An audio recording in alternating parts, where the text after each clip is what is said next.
Okay, so I think my levels are right here. The music should be a little bit quieter so you can hear me a bit better than last time, although that wasn't too bad, I think, but it should be an improvement. And I'm just going to go ahead and roll this right now, and we'll see what I get stuck with in terms of the texture packs. The last pack was a little bit more difficult to use than the prior two. The first two were Aquatex and Otex. Otex, which I've made probably 150 maps at this point. Aquatex, a little trickier, but the third one I encountered was the 5th episode pack, and I found that pretty limited color-wise for the actual texturing aspect. So yeah, I'm just going to roll this and jump right in and begin mapping. Last time I waited until there were a couple people in before I started yapping away. This time I'm just going to start off talking from the very beginning, so we'll see how that goes. Anyway, let's get started.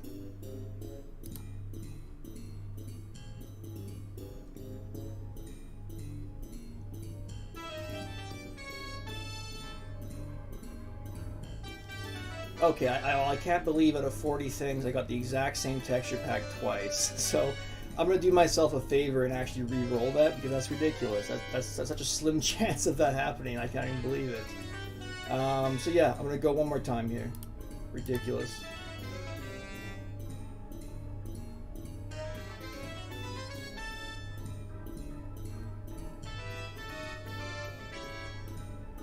Okay, that's actually a really, really good one. And one that I have a little bit of experience with, so we'll go ahead and go with Gothic DM1 plus 2. So I'm going to jump into that right now.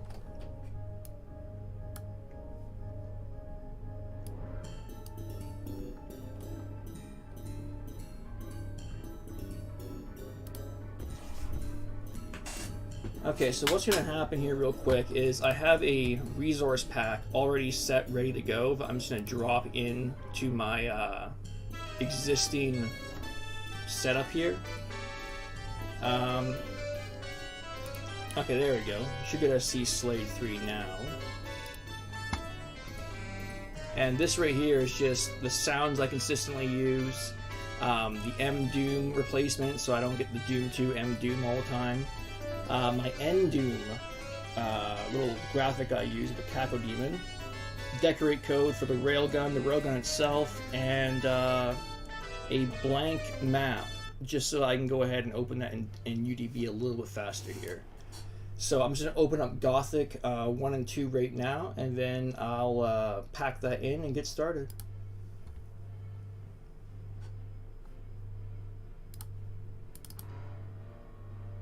Just bear with me for just a moment here.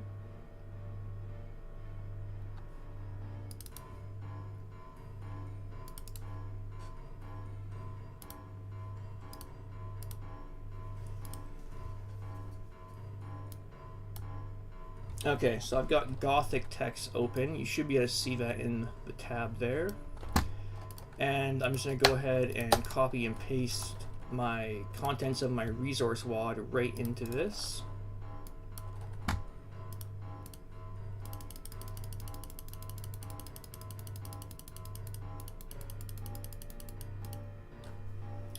Okay, I'm going to get that saved, and then we will get started.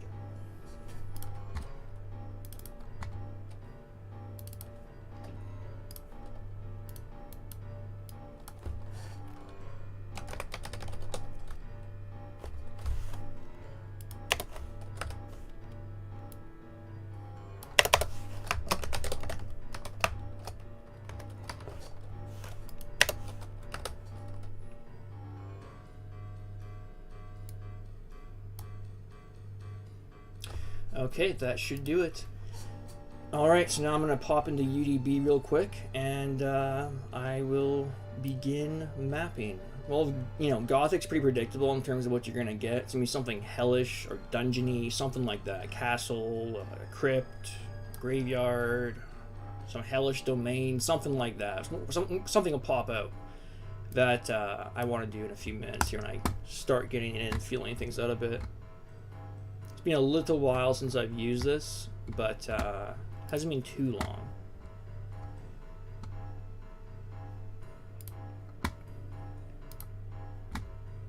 Okay.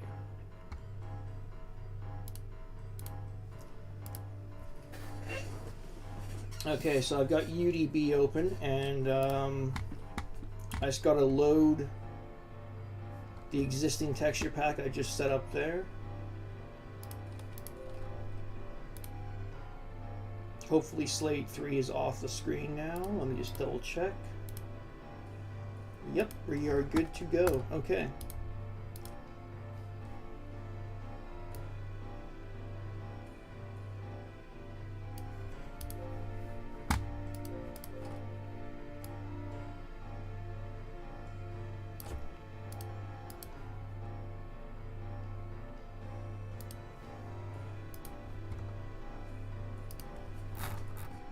Make sure I select the right format here. You might not be able to see this little screen, but it's pretty inconsequential. I'm just selecting Doom2 UDMF real quick from the drop down.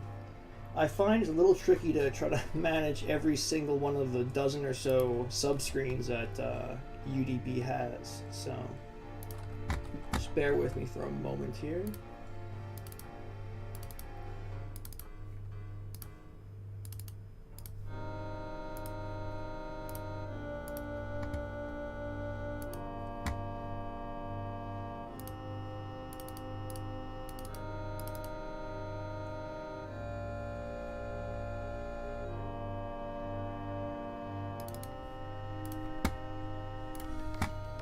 Okay, Gothic text is loaded alongside Doom 2, and I should be set here now, finally. And that error sound is just relating to the Realm 667 railgun I have in there. For whatever reason, well, not for whatever reason, I a long time ago changed it to be a replacement of the single shotgun in my map packs. So it's just telling me, hey, that's double defined. So it's no big deal.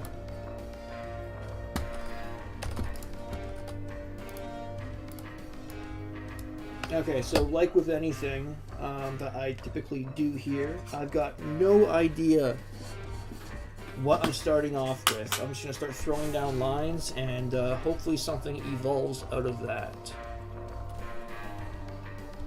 It's worked out the last 3 streams, luckily, so I'll have to see what happens this time. But I have faith. It's Gothic tech. It's pretty easy to use, pretty reliable.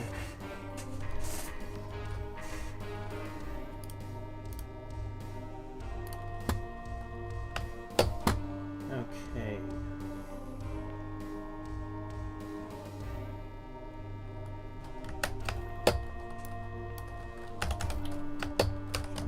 I'm just going to put in my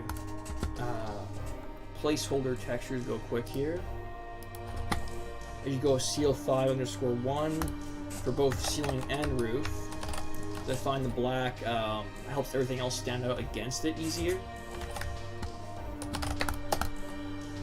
And I'm going to go with my usual crate textures.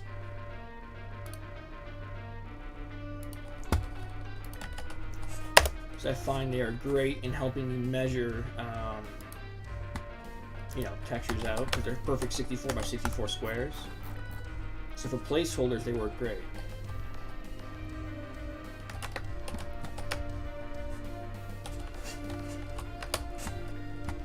Okay, I'm just gonna make sure that Gothic has loaded correctly here. Looks like it.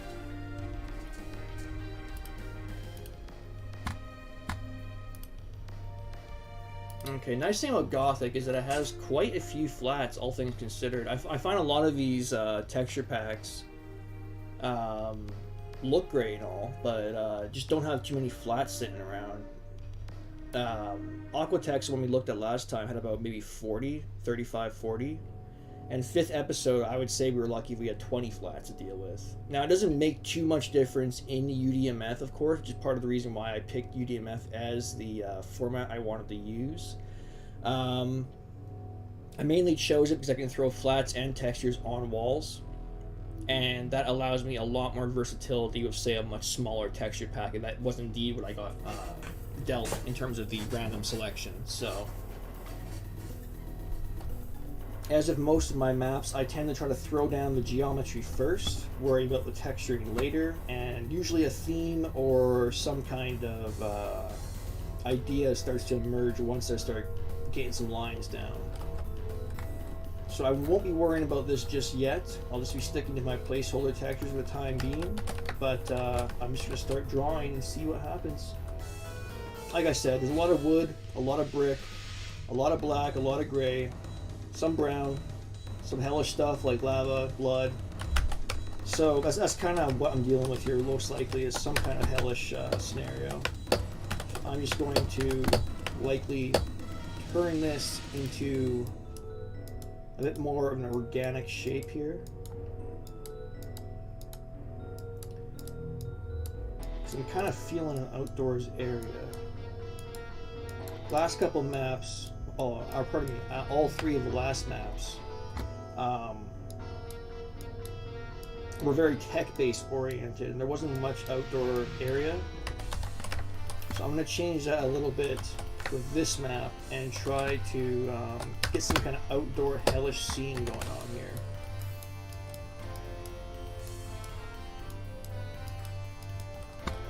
Shouldn't take me too long. I've got roughly an idea of what I want now. Well, not entirely, of course, but fragments of what I want already floating around in my head.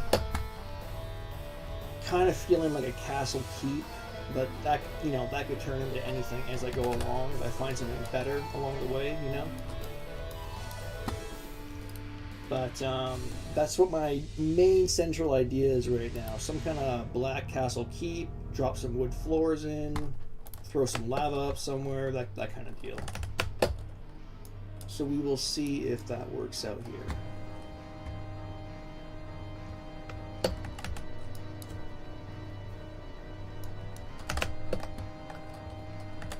I'm probably going to elongate this a little bit.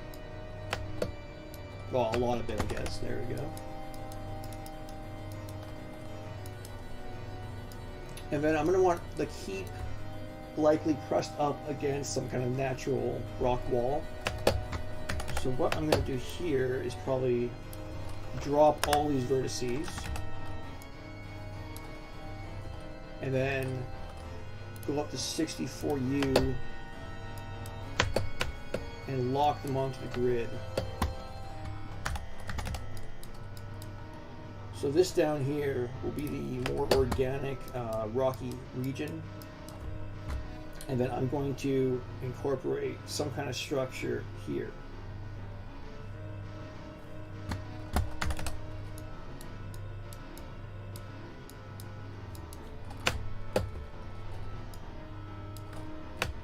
I know it's obviously hard to picture that in your head when I'm not throwing down textures yet. But once you start seeing the geometry, I'm sure you'll understand what it is I'm going for here. I find castles are pretty apparent from just a few lines even, or castle-like structures, castle-esque type stuff.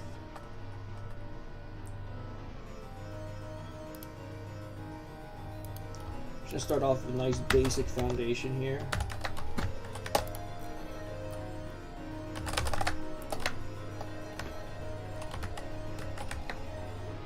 Okay, so the idea is that this is going to be some kind of an enclosed, semi-enclosed area. That's kind of what's speaking to me right now, at least. This upper region.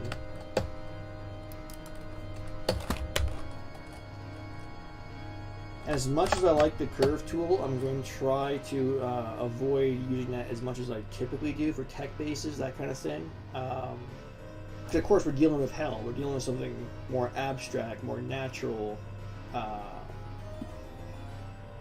don't want to use the word jagged, but typically you'll see more acute angles in hell stuff than you will in, say, single, tech bases.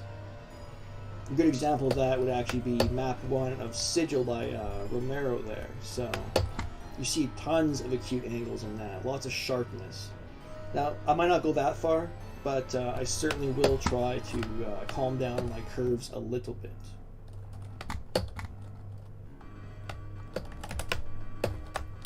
So what I'm going to do here is draw a slight western wing here. Oops, if UDB will allow me to. I might as well just trace it to be safe here. Okay, there we go.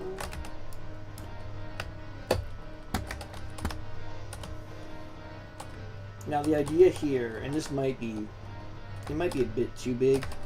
We might want to shrink this a little bit actually, now that I see the dimensions correctly.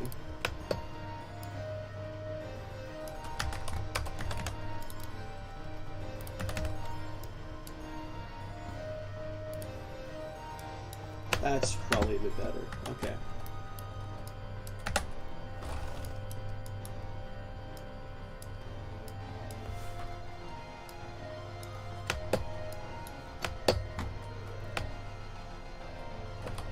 Okay, so this region is going to be shrunk a little bit as well.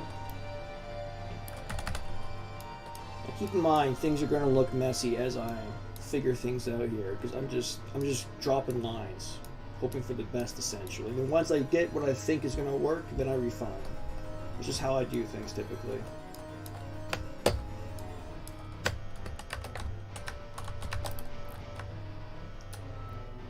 Okay, so the idea is we come out here. There's going to be some kind of a gateway or door, something of the type. Not an actual functioning door, but like an opening, you know? Then the said player can take that opening, climb a little either slope or rocky staircase, come out here onto the main foundation.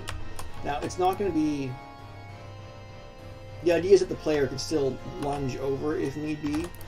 So we're not going any deeper than 3 notches here, because that's the maximal height that Doom guy can step. Keep in mind we are allowing jump, but the idea is to allow easier traversal. Having to rely on pressing jump, especially when, say, backtracking or backpedaling, is going to be a bit of a pain. So I want to keep this slight stair here, and then start adding my classic, you know, kind of castle battlement type of stuff. Because that way, by default, you're not getting hung up on anything typically, or as easily at least. Because that's what we're looking for is ease of movement essentially. That's the main key in any deathmatch focused map. Is ease of movement.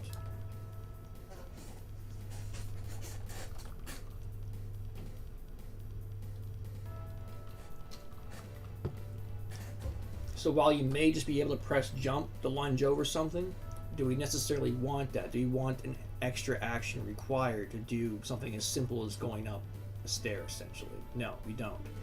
So going up the stair is a much easier, much more sensible option than requiring the player to jump here. Even though we are in UDMF, of course, and there is going to be jumping, just not there.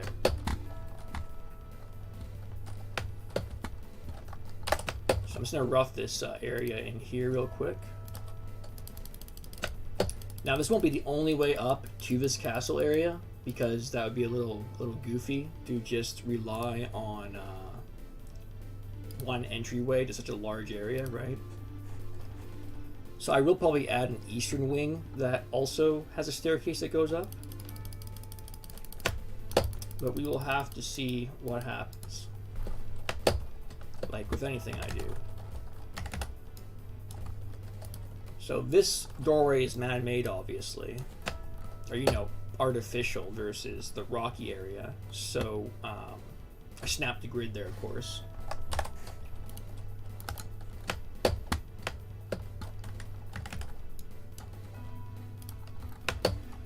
Okay. Going to flex this out because I don't like, you know, like a convex entry to my staircase. I kind of want, I always mix these two up. I believe it's concave that comes out like this versus coming out like this. So whatever one of the two it is, that's what I'm aiming for here, is this type of shape. So the staircase looks a little bit more naturally curved. Because if it was the inverse, it would look kind of like an awkward cutout, in my opinion. a bit of a weird angle to see a staircase in.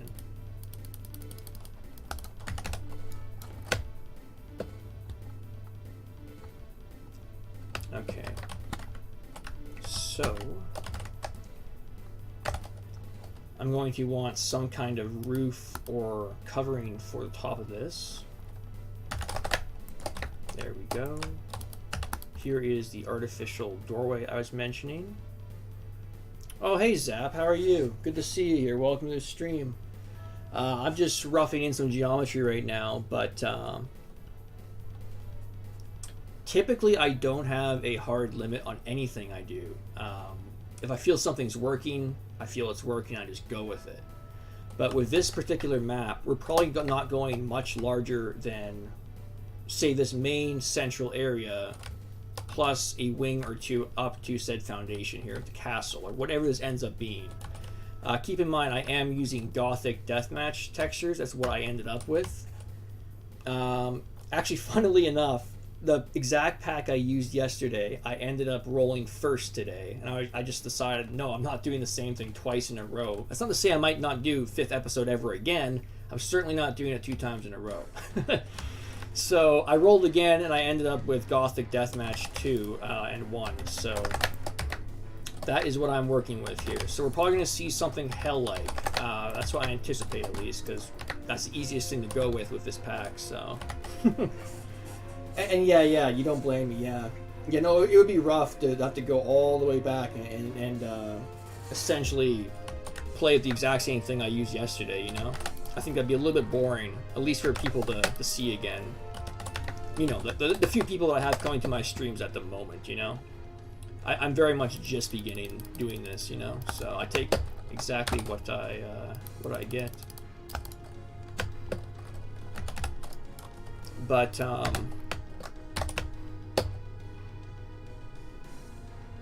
the idea is we've got our central hellish structure here. And I just pulled this like just a few seconds ago. I probably started maybe 15 minutes ago, so you haven't missed much. Of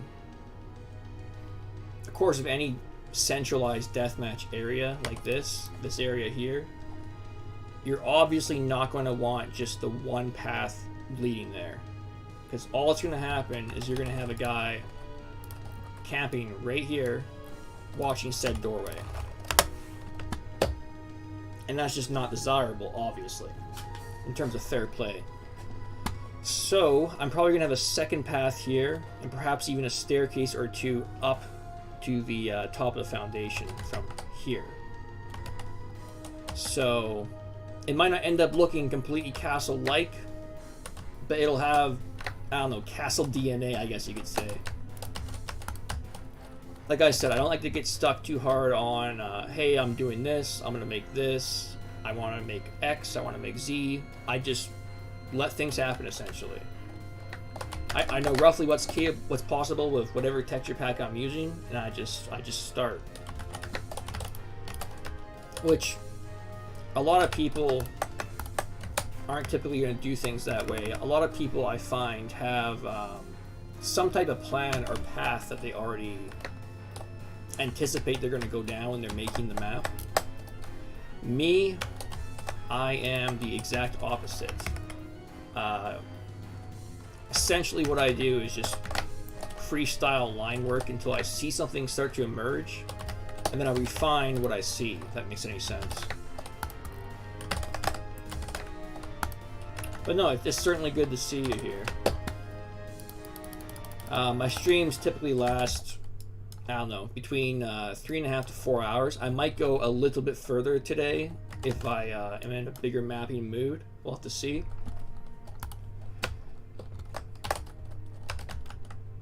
But so far, I have a bit of an idea in motion here.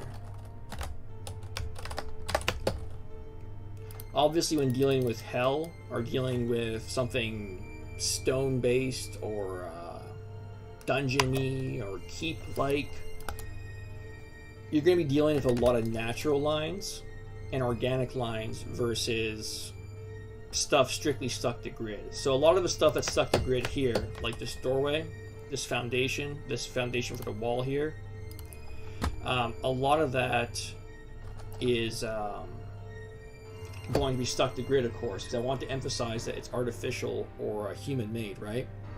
But with an area like this, which is more of a cave, chiseled out staircase, essentially, obviously you don't want to be stuck on grid for that. So it goes without saying, but that's just how I look at things when I start to get an idea of what I'm doing here. Let's see. So my thought is that I want an additional doorway here. But my other thought is there has to be a logic behind it. Because if I just simply draw a path this way and don't bother to connect this to said new path, like it seems a bit silly, because in the real world, if you have a region that's that close to another region architecturally, typically you'll find a connection or a path between them. That's just how things go. So I'm probably going to make another path here, connect it in the middle, and then I'll start roughing in the castle structure. Castle in quotations, of course. So let's go ahead and do that, I suppose. I'm not going to add an additional wing like this here, because I think that's going to actually end up making the map too big. And like you were asking earlier, is there any kind of limitation how big I'll make my maps? Well, yes, because I tend to aim for, let's say, if I'm making a dual map, obviously 2 players, right? If I'm making something larger, I tend not to go much higher above a map made for 5 to 6 players, if that makes sense. Oh, yeah, medieval methods. Yeah, I'm glad you liked that one. That was one of the siege towers, I believe. That was a lot of fun to make. The overlapping 3D floors were tricky, because that was some of the earlier time that I was working with them. But I do think it ended up working out pretty cool. I like the battering rams I did. I know it's weird to say, oh, I like this about my own work all the time, but I definitely did like doing the Doom2 aspect of that. Which reminds me, for something like Gothic Deathmatch pack, you probably could get away with a lot of medieval Doom2, so I might look into that as I go along here. So no, I'm glad you brought that up, actually. Okay, now this looks a bit too symmetrical for my liking. So sometimes, obviously it still remains symmetrical if I turn it, right? Like, let's not, you know... Like, obviously it would be silly to say otherwise.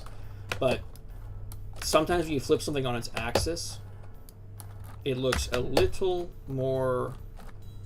Well, obviously it looks different, but it looks a little less symmetrical, a little more involved in terms of its geometry.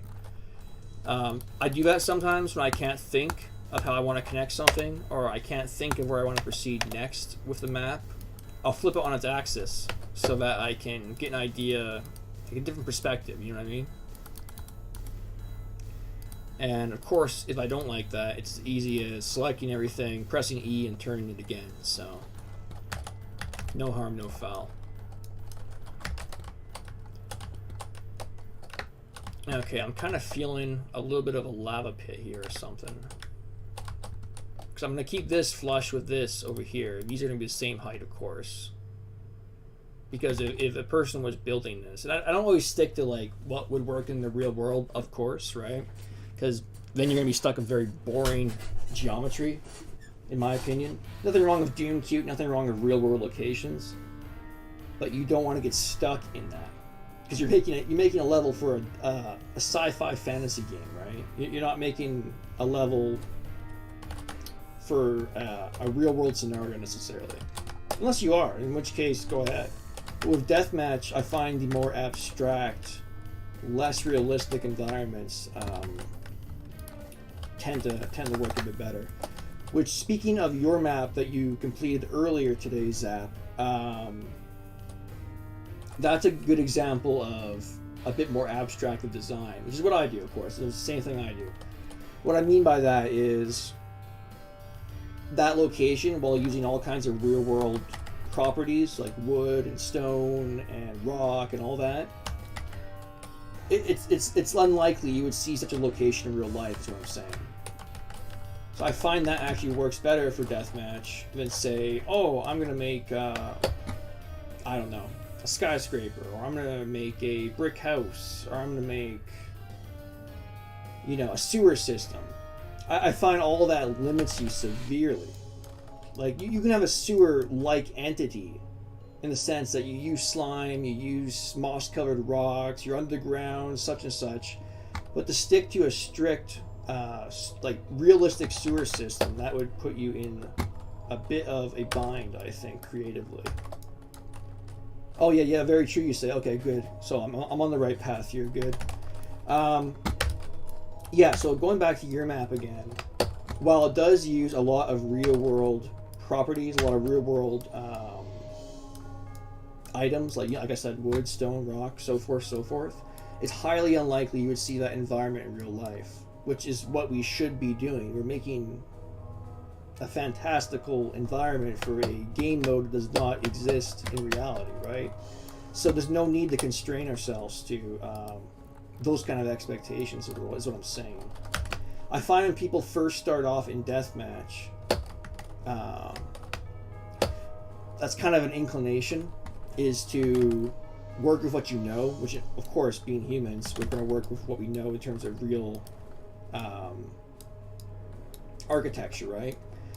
But I say throw a lot of that away and just jump into it, because the more you restrict yourself, the less options you're going to have, which goes without saying, of course, right? But when you're working on something like deathmatch, just go for it. There's not really necessarily wrong things you can do geometrically. Like, obviously you should follow certain rules, such as don't make a super narrow hallway, right? Don't point a spawn on a wall. All these really basic things I know you already know from just me and you discussing things earlier, and just common sense, of course. But I find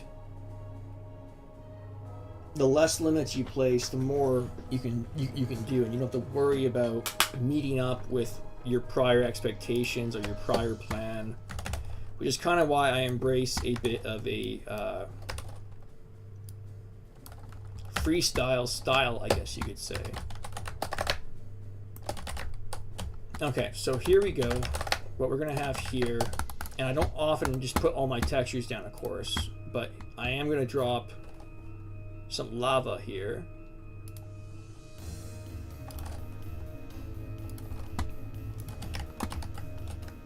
Okay. Now, I don't typically make stuff like nukage glow, for example, but lava makes sense, of course. Of course, lava needs to glow. So this right here is going to house some kind of power up, and the reason I say that is because you're going to have traveling players from here, and you're going to have traveling players from here, and if I build a staircase, you're going to have momentum heading this way, and possibly even momentum heading this way, depending on how large I make that staircase. So this makes perfect sense for a point of contention because of all the incoming traffic. So that's the reason I'm doing what I'm doing here, if that makes sense. Now here I'll actually curve because it makes sense to. I'm trying to make a very integral item very obvious, right?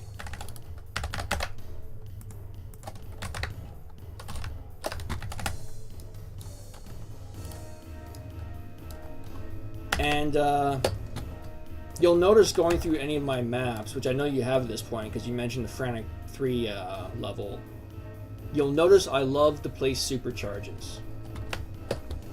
And there's a logical reason for that, of course. It's not just because they're nice looking. It's because they can fix quiet areas of your map in an instant. Because what might have just been a point between 2 points prior is now, you know, a power-up location. And obviously with a power-up location, you're going to have people wanting to travel to that location, of course. So say you have a dead end, or a narrow hallway, or just something that's not, you know, say you play test, you're not getting any traffic there.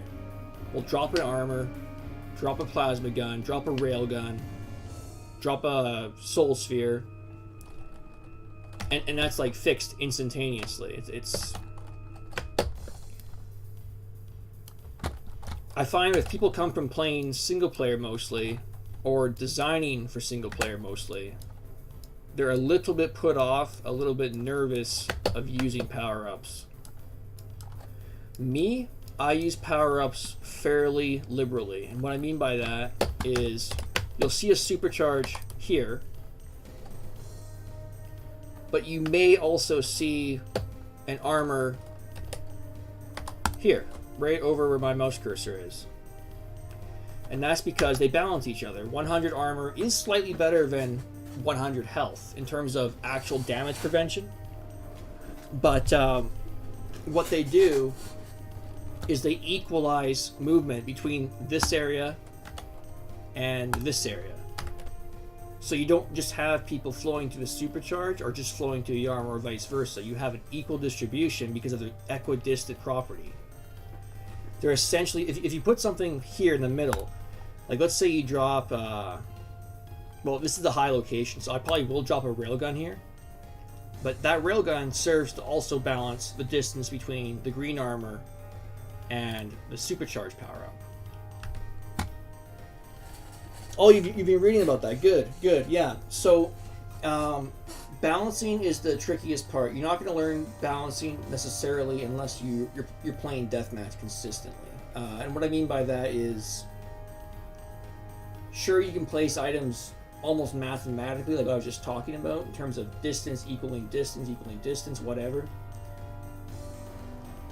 But you may find that when you play, certain areas are left untouched, certain areas are left untrafficked, and obviously the balance will need to be fixed, right? But you can't always tell that just by looking at it on paper. Which seems obvious when I say it, but it's not always that obvious, because you would think a supercharge will drive traffic all the time. Oh yeah, you know, you definitely do need to put a supercharge in your next map. It's a great way to drive people around your map, or draw attention to certain regions, that kind of thing. What was I saying? Right, so a supercharge won't always bring people to its location necessarily. Say we had a BFG here on the far west side of this map. Well, obviously, people are still going to go for a supercharge because it's 100 health, but they're going to do so out of convenience. Oh, I'm near it. I'm going to grab it because I'm near it. They're not necessarily going to pick a supercharge over a BFG, right? They're going to go for the BFG each time, essentially, if they can. So a lot of flow is driven by convenience. A lot of flow is driven by item value. That's at least how I see it. Higher value the item, easier your players will travel that location. Which, of course, then you take an item of equivalent power and equidistantly balance it, and you solve that problem. And that's how you get a better balanced map, essentially.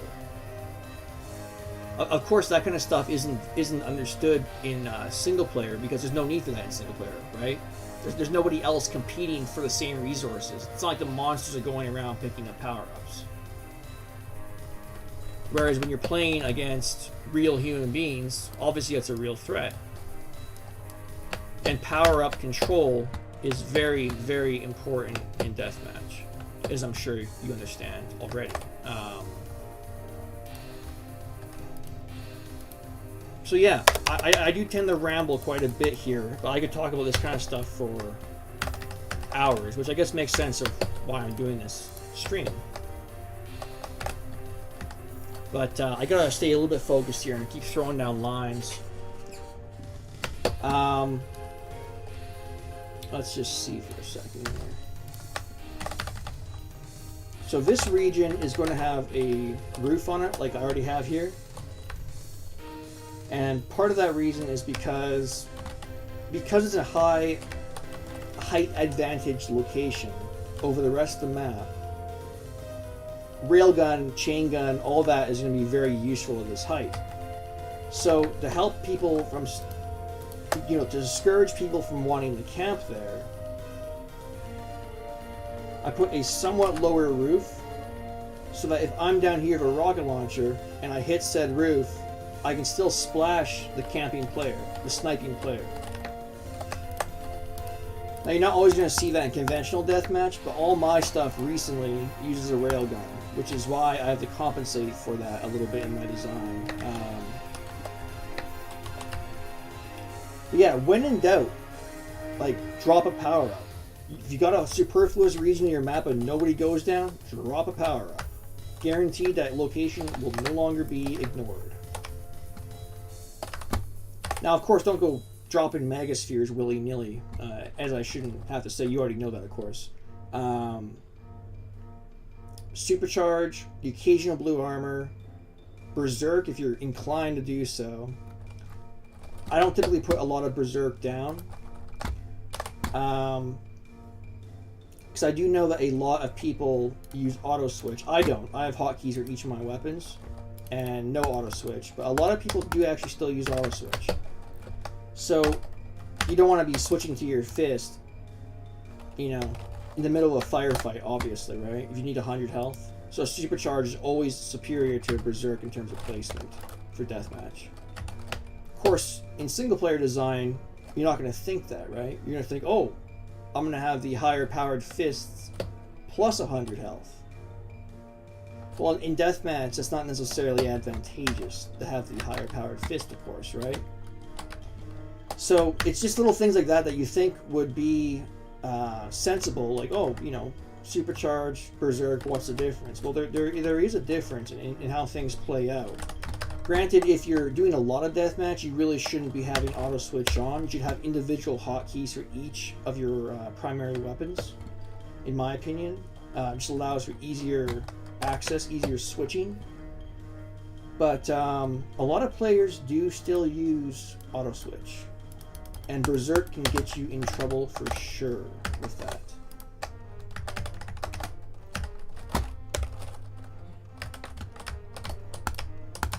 Not to mention, color-wise, Supercharged is a little more obvious to see in a map. At the very small detail, of course, but it's just something I've noticed. Like, if you put a Berserk super far away and a Supercharged super far away, well, the Supercharged obviously can be more visible against whatever conventional background you have, be it rock, wood, sand, dirt, whatever. Blue is always going to stand out more than black, right? So it's little things like that you wouldn't think have any factor in deathmatch that actually end up having quite a bit of a factor in terms of playability. So now here I'm going to throw up a what do you call it? I'm thinking a slope or a staircase. I'm probably going to go with a slope. Because a staircase, I would have to accommodate a little bit more size for it here. Now that might be too big. This might work.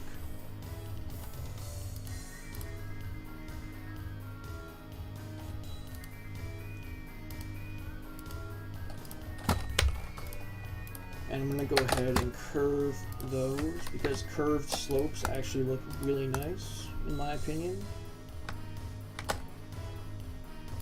Raise it up one, so you can see the lip down here. There we go. Now,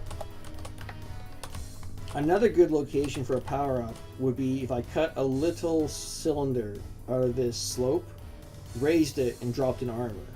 Which, now that I've said it, I probably will end up doing it. So let's go ahead and do that.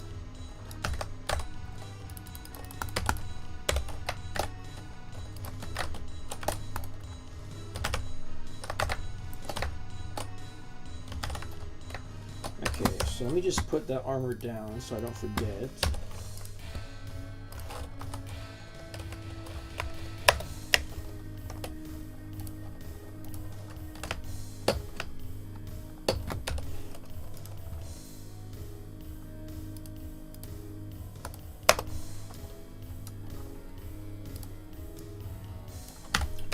And there's our Soul Seer.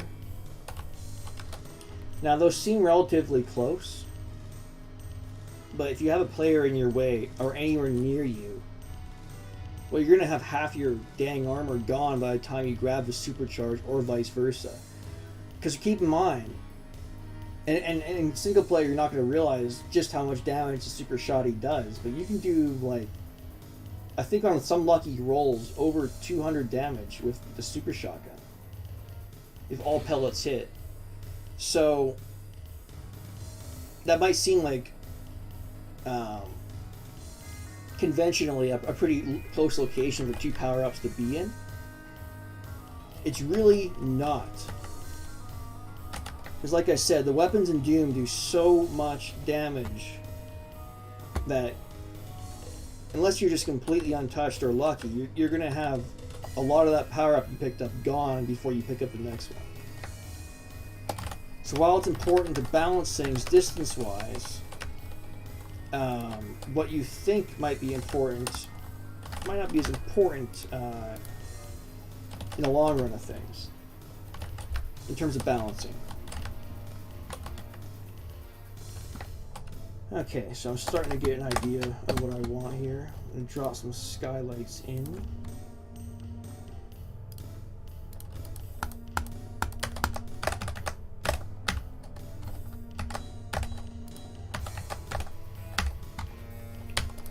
Okay, and yeah, I can probably get away with curving those. There we go.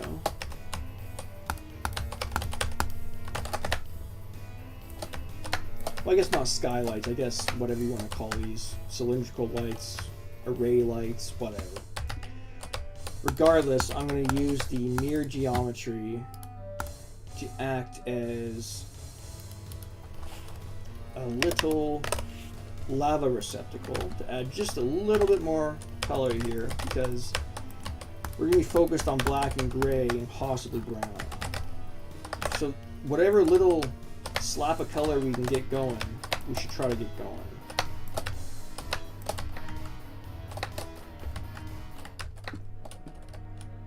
And the inverse of a light is always a good excuse to add a bright liquid, because then you're not going to have the roof shining in places you don't want it to shine, because you already got a light shining there, so it's logical.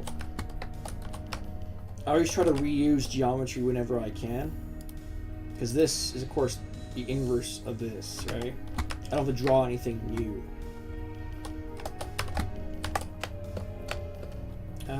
Let's see here.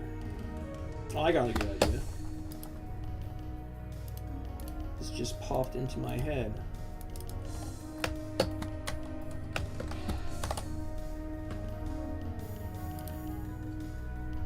How long is this line here? 320, okay.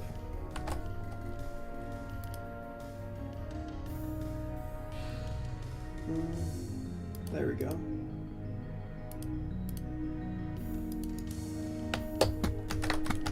Okay, so I'm going to slope these up here now. That gives just one more opportunity for escape. It gives one more opportunity to travel up the side of this castle-like structure. And it's just going to make your average player's traveling just a little bit easier.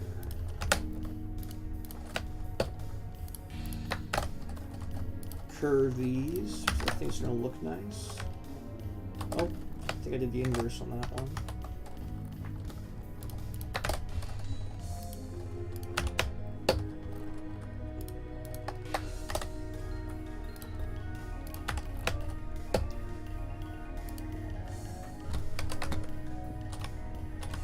Okay, so as you can see, we've actually got something going pretty good here already.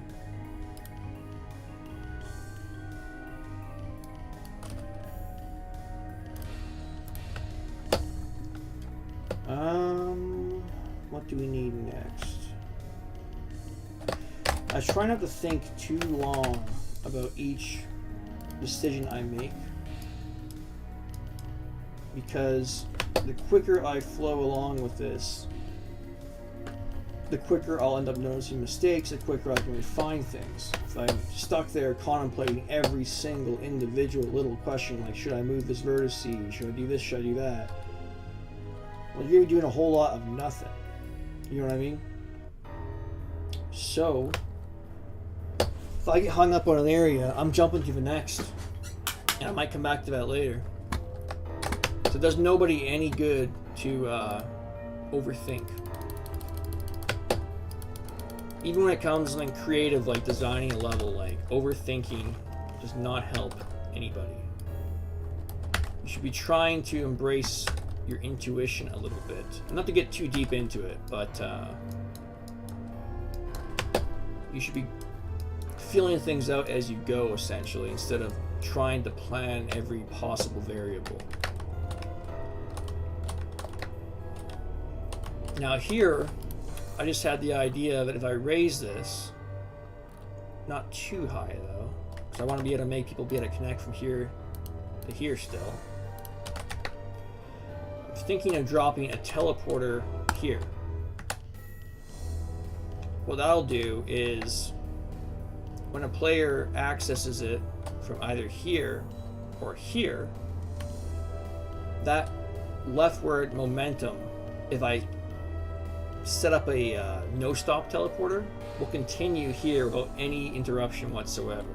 So that'll drive more force to the green armor, of course, which in turn will drive more force to the supercharge because of the two teleporter entrance locations. So ultimately, that's going to make the map a lot more fast-paced. So like I said, resource accumulation is everything in Deathmatch. Like, even if you're a worse player than the guy, you know, the person you're playing against, if you're better at gathering resources, controlling those power-ups, you're going to win. It's that easy. It's that simple. So to try to drive more force to that should make things a little more fun, because it'll add that kind of variable to it. And it might seem silly to think, oh, I'm gonna, you know, understand every possible outcome of every possible encounter. Like that's not gonna happen, obviously, but you can plan for the big ones, is what I'm saying. And just by looking or analyzing your item placement, you can tell what the issues are typically going to be before you even play the level. At least that's what I find. So now we've actually got something going here. We've got a game plan, and now things should flow a little easier for me in terms of throwing down this last bit of geometry, because the map's not going to get much larger than this. Like, space-wise, this is fairly large. But the way I'm going to do my item placement will make the map seem a little bit smaller, because you're always going to be consistently rushing or focusing on certain areas.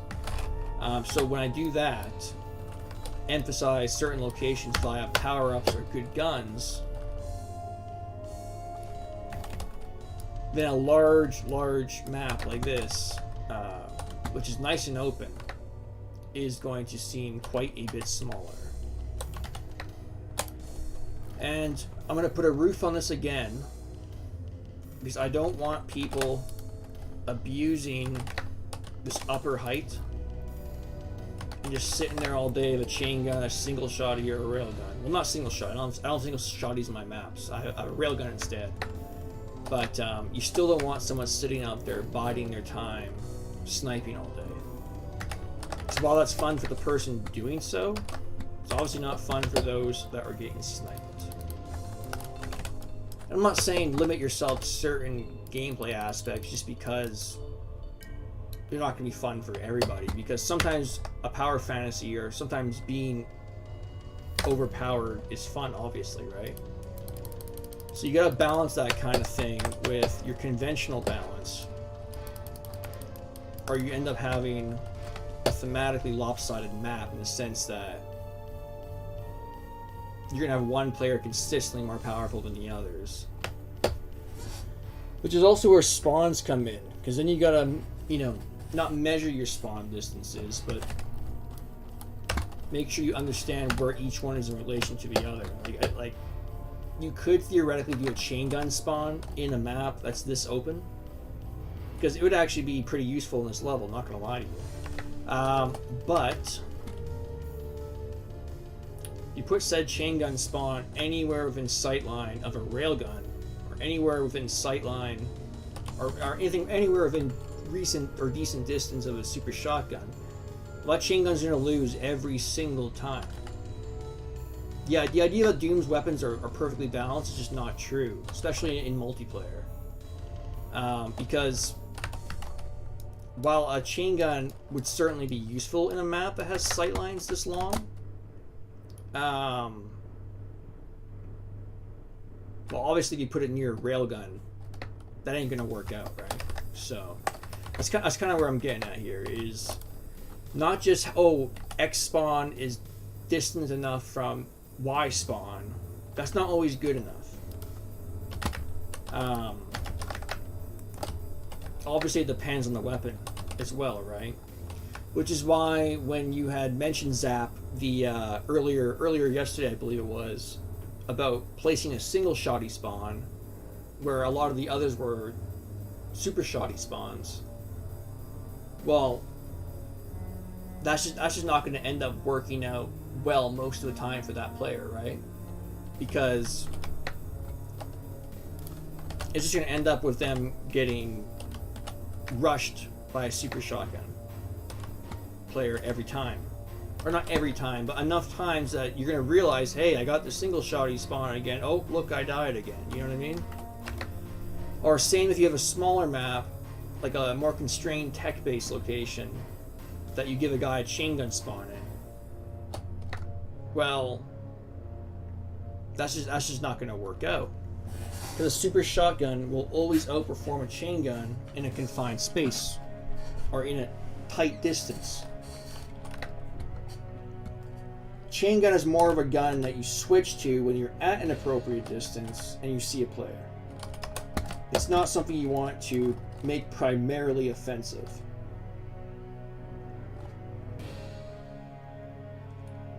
Oh, that's a good question, Zap. Because a lot of the older map sets, you will see a chainsaw get placed. There is no logical reason in the modern deathmatch scene to place an unaltered chainsaw into a level.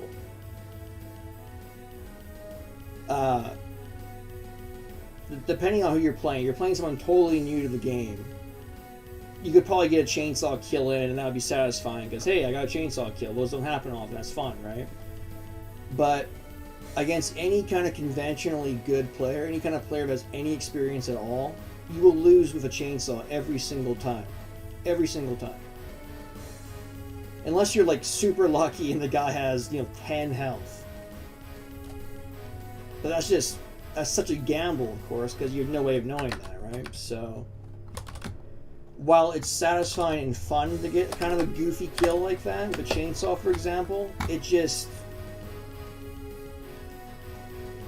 there's really no point. Now, if you had a dehacked or a power-up that, say, increased like hit scan weapons or melee weapons or whatever, then placing a chainsaw could be fun, because I've actually done that. I had a Quake-themed deathmatch pack called Q-Type Deathmatch, and a bit of an experimental set, but it didn't have an altered chainsaw, but it had a power-up that quadrupled your damage for any weapon. There's also a power-up that increased your fire rate. So by increasing the fire rate of the chainsaw, well, it actually has some purpose and it's actually useful. Because if you're hitting someone at 3 times the normal melee rate, well, that's going to do some damage, right? But normal chainsaw, like, there's no point. I'll put them in my maps very occasionally, just for like giggles, for the people that do want to try to get the rare chainsaw kill. But as an actual useful or integral weapon, no, they're there for the joke, essentially. If that makes any sense.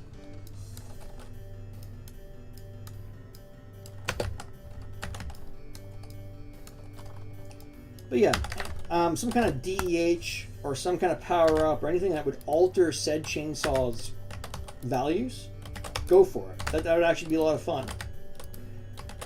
Conventional, boring Doom 2 chainsaw is just not going to work out.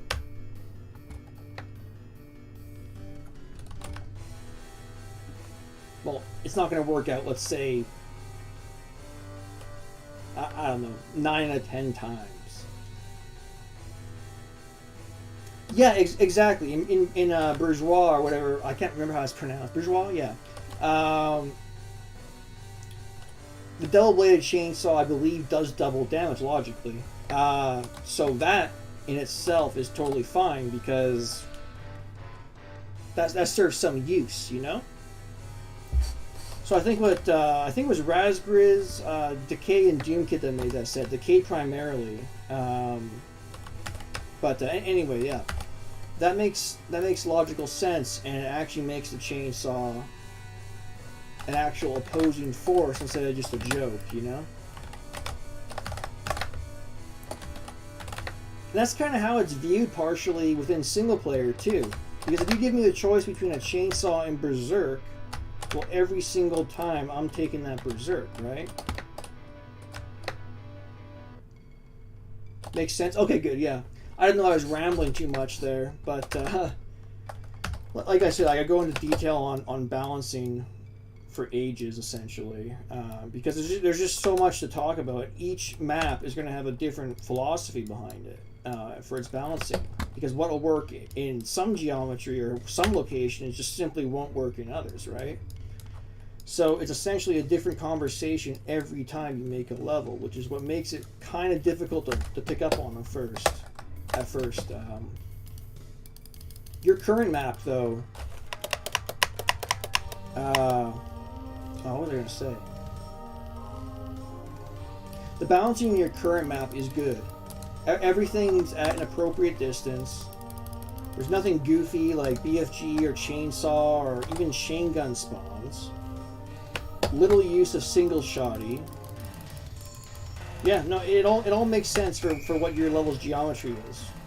Of course, if you're in something like this, a chain gun spawn could work.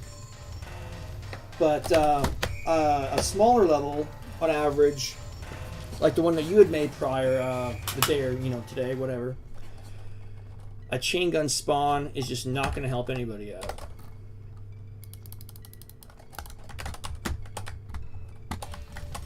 Like I said, depends on the situation. Like, I'm not saying don't ever use a chain gun, of course, right? Because there's a place for everything. Well, almost everything, except for a chainsaw. There's a use for every single Doom weapon in Deathmatch, except for the chainsaw.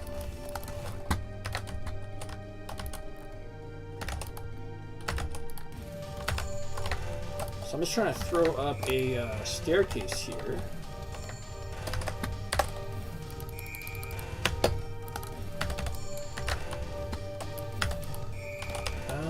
Let's see.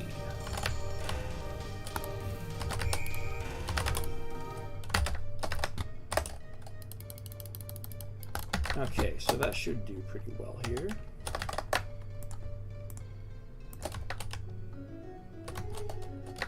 I'm going to do a quick run around in Zandronum here soon, so we'll have to see how that goes with what I have so far. But I think the overall crux, the overall concept of this level is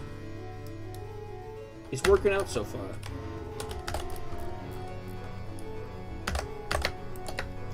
There's going to be a lot of distant battles, so I don't want this to be entirely a railgun map, so I'm going to have to put up some kind of more pillars or rock outcroppings or something to try to discourage excessive long-range fighting. Because people playing normal Doom 2 Deathmatch aren't always used to the railgun, and trying to get a new player used to the railgun can be a little bit tricky sometimes.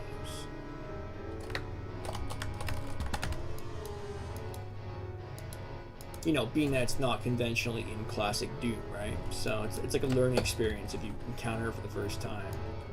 Which, if you tell someone in an FPS scene what's a railgun, they're going to know what a railgun is, obviously. But are they going to know how it falls into the whole Doom 2 Deathmatch balance? Probably not.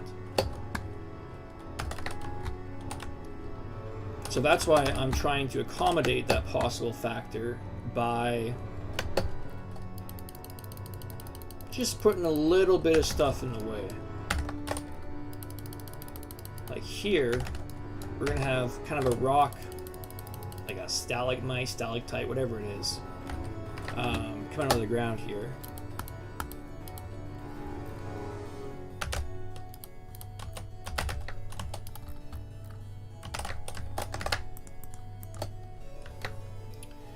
So now, if I'm here, you see how I don't have free range of this whole area now? I would have to deviate either here, here, or travel up here to be able to access that. So placing cover is not always about just dropping shit in the way, you know? A lot of times it's how much can I block with just this? How much can I block with just that? It's not so much let me put 6 crates in the hallway, you know?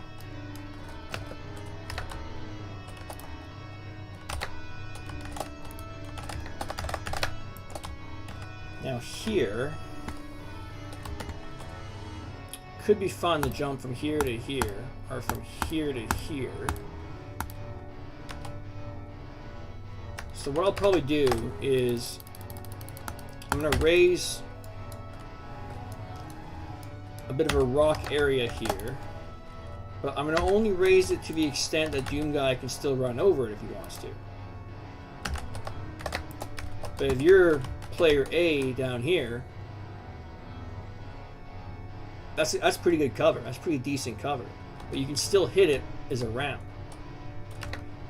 So you gotta pick and choose when you want to drop fully obstructive cover, like this object, or partially obstructive cover, like this object. I know that seems common sense, but when you're in the middle of it, actually making the level, you don't always see that kind of stuff until you're right into it, you know? Or you don't realize you've obscured an area too substantially until you go ahead and play it, and you know, you get caught up on something, or you backpedal and you hit something, and that kind of deal. That actually would probably look better there. There you go. Probably going to put a pillar here for a similar reason to what I had just mentioned. Let's see.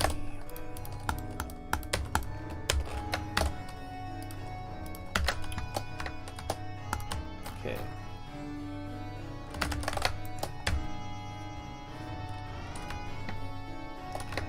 So that makes sense. And since that makes so much sense to me, I'm going to go ahead and drop some sister pillars up here. Like so. Because they serve a purpose, obviously, for cover.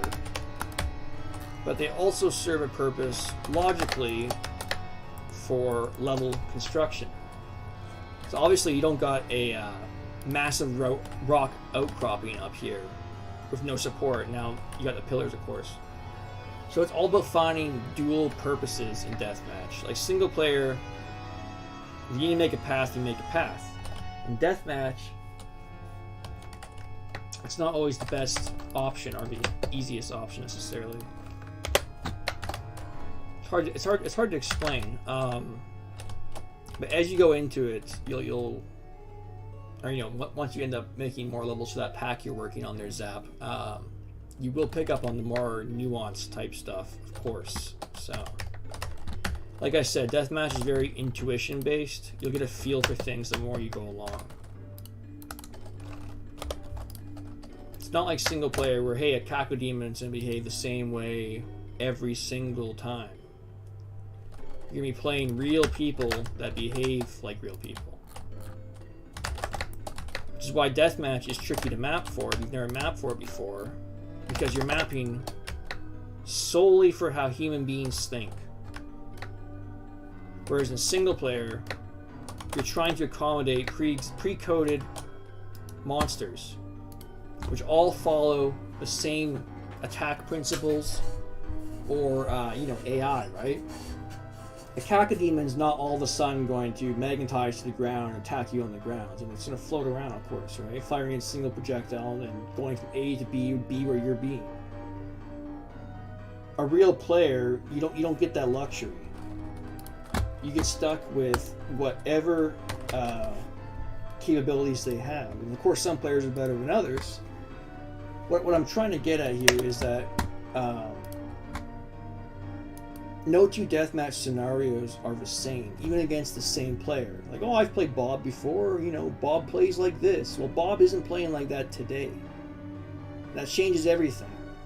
Whereas in single player, if you go into the same level 12 times, do the same strategy, and you win, we can place a safe bet that if you're going in a 13th time, you're also going to win if you employ that strategy. Deathmatch, obviously not the same. So while you're using the same materials and a lot of the same geometry, I guess the school of thought behind it is almost 100% different. If that makes sense. Because you're essentially accommodating human attributes, human thought. Which I don't want to sound like this is too complicated here. It's not. But because you're dealing with something like that, you got to think about it completely differently. Because no two players will play the same map the same way. It just won't happen. And players won't necessarily even play your map in the fashion that you think they're going to play it. I can't tell you the amount of times I've made a level and then discovered a camping spot halfway through said playtest and then have, to go in and rectify that. It happens all the time. You just can't accommodate for human thought as easily as you can a pre-programmed monster. Which is what makes deathmatch so interesting to me, because I can essentially, if I follow a few certain rules, like, basic balance rules, whatever, you can make infinite possibilities. You can do the same for single player, don't get me wrong. I'm saying when you're focused on a less variable aspect, like a pre-programmed monster, how that's going to interact with the world, whatever, versus a living, breathing human that has thoughts, strategies, techniques, skill levels different. There's no two different cacodemons in Doom that have different skill levels. There's not. They're all consistent. So when you're dealing with something like that in single player, you can predictively work around how those monsters are going to interact with their environment. In deathmatch, obviously you can't, which is what I'm, kind of what I'm trying to get at here. But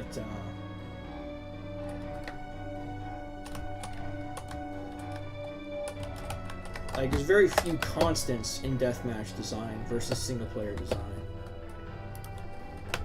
Which is why you can have stuff like tasks in single player, tool assisted speed runs. Now, for obvious reasons, I wouldn't work in deathmatch, of course. But what I'm trying to say is, because of that predictability, you have stuff like that.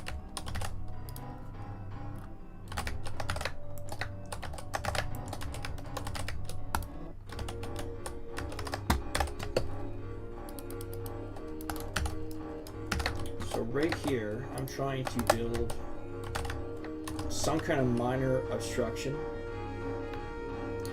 I'm going to try to leave it tall enough so that Doom Guy can jump through still. I might even put a little staircase or little ramps that go up to that.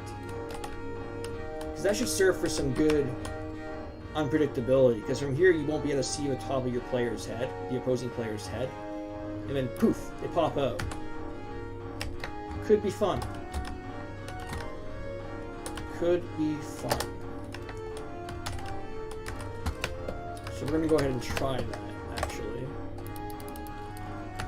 And then I'm going to set the teleporter up, and we will take a quick run in Zandronum just to see if everything is behaving the way I want it to so far. then a little bit more detail, then we jump into lighting, then texturing, then item placement and spawn placement, and then we are done. So that sounds like a lot, but let's see here. I'm already nearly an hour and a half in, so I am right on schedule for my typical time it takes me to make a map. So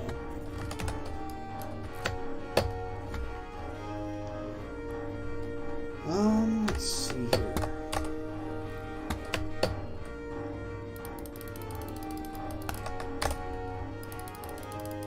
Here's that little rocky outcropping I was mentioning.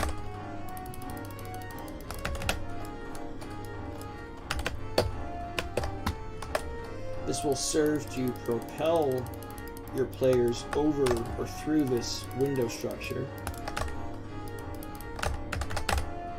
Whoops. There we go.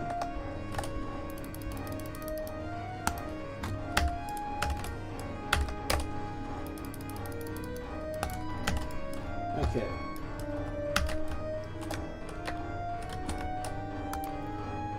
There, there.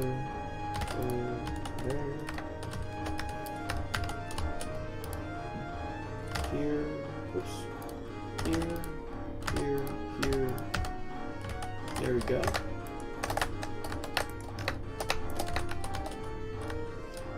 So this might be a little short still for Doom Guy, but that should work. Let's test it. Let's just take a look here. See if a player start fits between here or not. Nope, we are one off on that. Okay, no problem.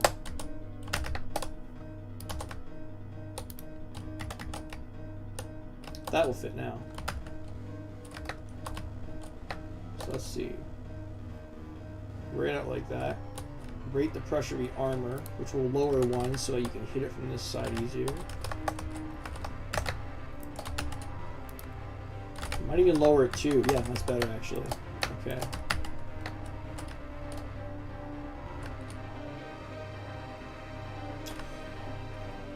Just had an idea to add a little bit more sensible cover here. And it kind of makes sense to do so around the power up. So that is what I would do real quick here. I'll show you what I mean in just a moment. Okay.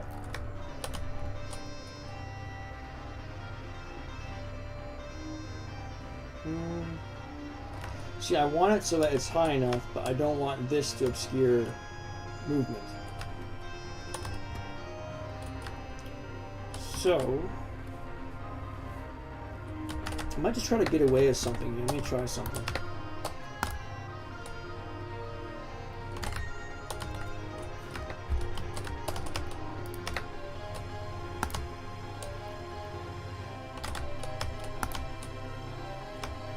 Keep that semi-flush with the ramp. And then I'm going to bring up pillars on each side here.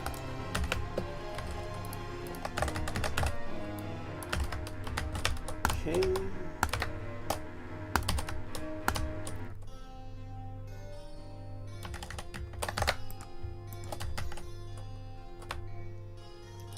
Now this adds another movement element because now you're going to have people jumping and flying out that window.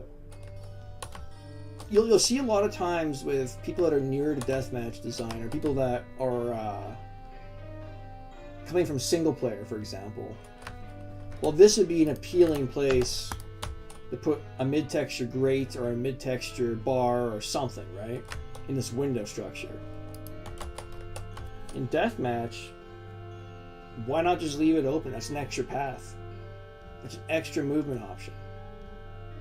Like I said, ease of movement is the single most important thing in deathmatch.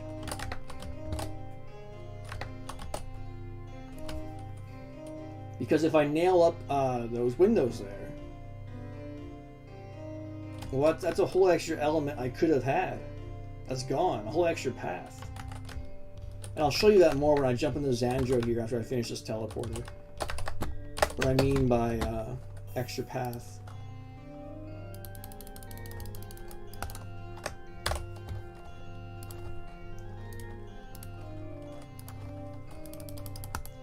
throw down a teleporter.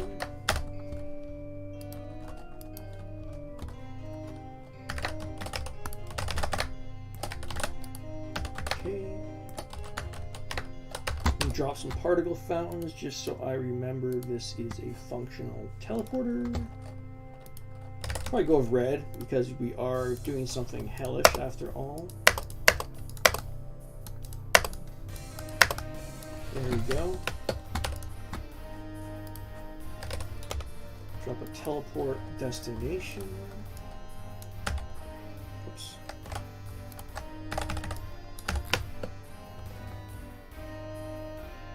Now, you're not going to want a teleport anywhere near that supercharge, because that's just going to be not very fun. Because you're going to fly out of the supercharge, fly out of the teleporter. One, smack into that wall. Two, have somebody waiting there or somebody pressuring the supercharge and you're dead. Because you're not going to have enough time to react instantly coming out of the teleporter, right? So what I'm probably going to do is... I don't want to put a teleporter just in the open here. I'll tell you why. There's a railgun in this map set, obviously, or this map. So if you know said teleport location is here, and you also know said destination is here, well, what are you going to do if you're inside of any of that? You're just going to snap, instantly kill whoever comes up through there. Same with chain gun to a lesser extent. Anything that has a long attack distance. You don't want to put a teleporter destination in sight of a teleporter start point, or the initial start point of the teleporter, if that makes sense.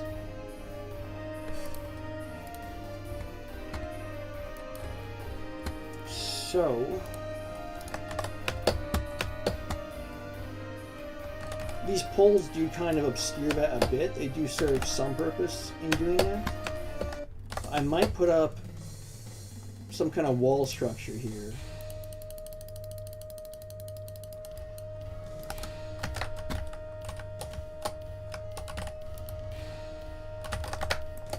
Okay, let's think about this for a second.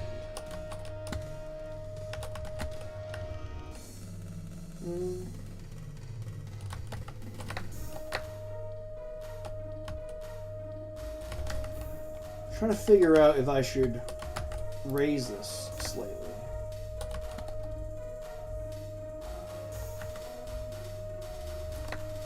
Oh, why did I decide to use a teleporter? That's a good question. Yeah, let me explain. I'll show you in visual mode here. So, the way I'm going to use the teleporter is it's not going to be just I go from here to here and that's it. You're going to be able to go from here to here also. And if you can go from here to here also, when you fly out, you're going to maintain your momentum if you're using a no-stop teleporter.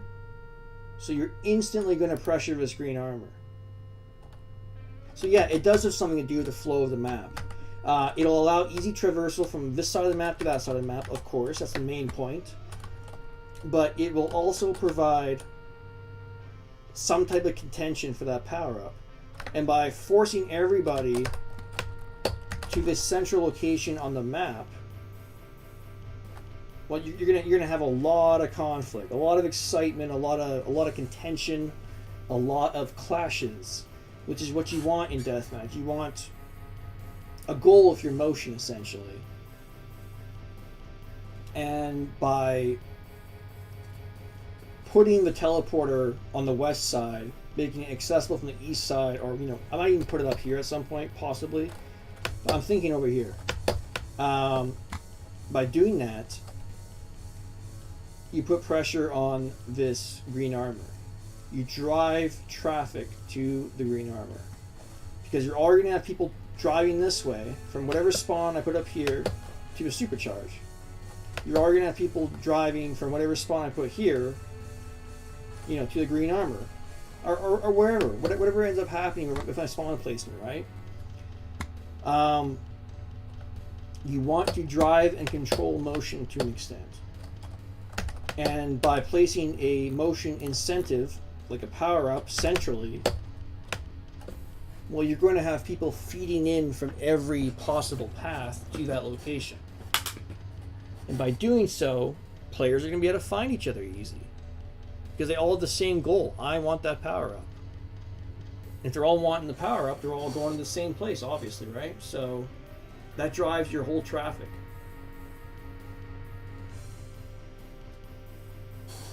All without having to do much, really. Like, you wouldn't think placing a teleporter would necessarily have that much effect on a map, but it does. So I hope that made some sense. I know I tend to go into, you know, pretty deep detail on some of this flow stuff, but it's only because I've done like 350 plus of these now. So, but yeah, you want to pressure power-ups at all possible opportunities. Because like I said, if there's a better player than you and he keeps scooping that power-up, you're never going to have a chance. Because if he's already got the better skill set with you than you, with say a super shotgun or something, well, adding on an extra 100 health, an extra 100 armor is going to widen that skill gap, right? So by making a power-up accessible, while also making it desired as an incentive, like it is currently, I believe, you should help equalize some of that. A player that's better than another player is always going to be better than another player, right? But you can help soften that a little bit by making things accessible, making things desirable, if that makes any sense.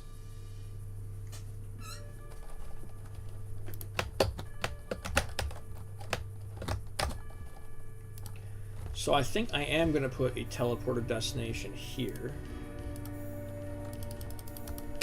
Because that seems like the logical choice. Because as you can see, I'm partially obscured by this rock wall, but I'm also allowing the opportunity for someone skilled enough with a railgun to possibly clip my head, right? And let me tell you, if you hit someone on a teleport platform from this far away, barely, say a headshot or something, that's going to be a lot of fun. It's not going to happen very often, which is why that rock wall is so helpful.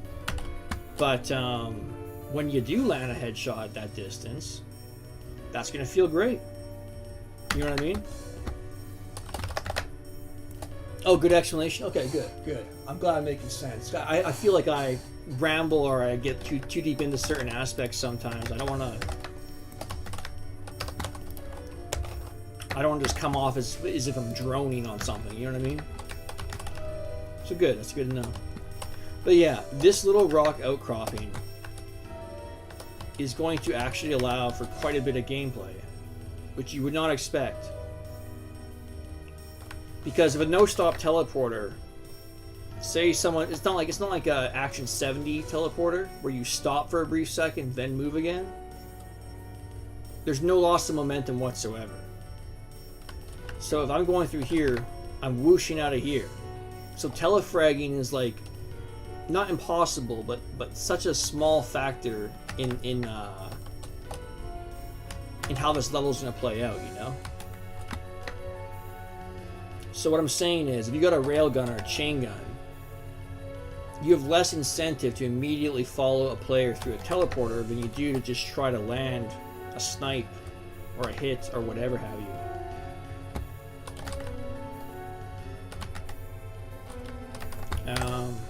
Let's see here. I think I'm going to add a secondary roof here.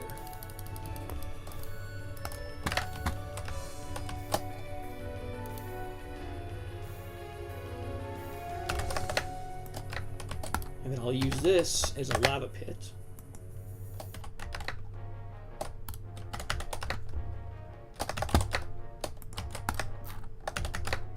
Okay.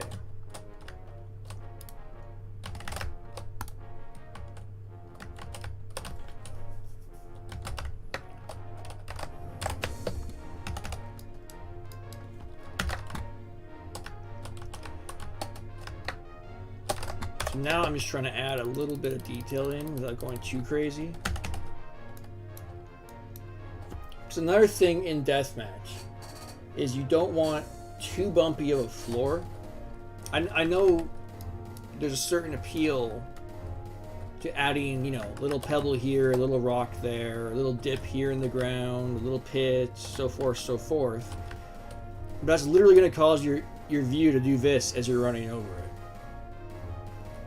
Like, that's not helping nobody, right?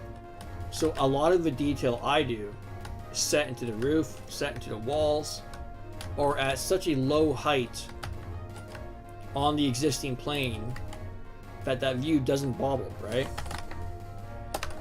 So say I'm drawing here, it's obvious, like, oh, I'm gonna have to go down into a pit. Fine, I go down by 8 units, whatever. But for here, for example,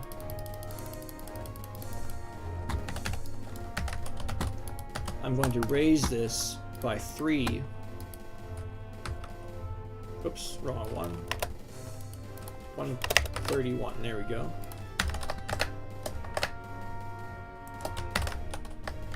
Now, at a height like this, running over this isn't going to affect anything. And you know, running over anything doesn't really affect anything too badly. But the idea is to have things smooth and accessible. And the more dips and pits and elevation changes you have in the ground,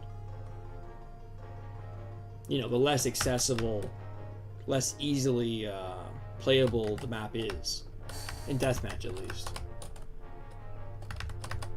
So here, for example,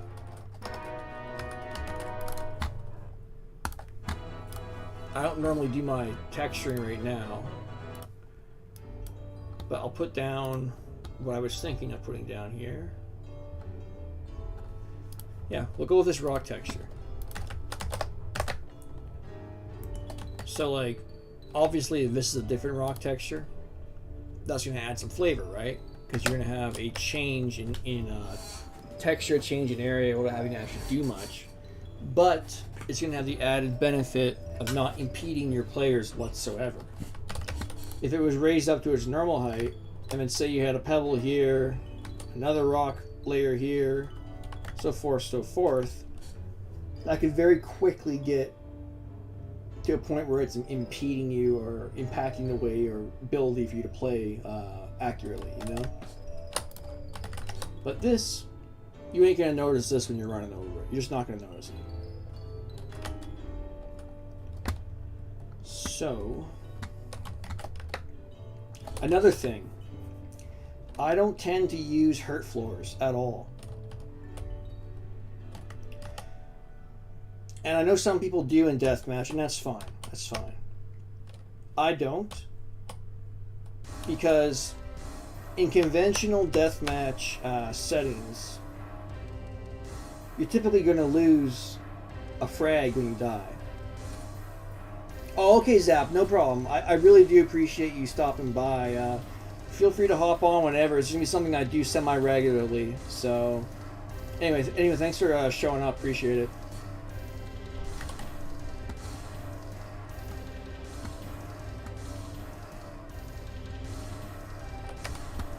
Okay, let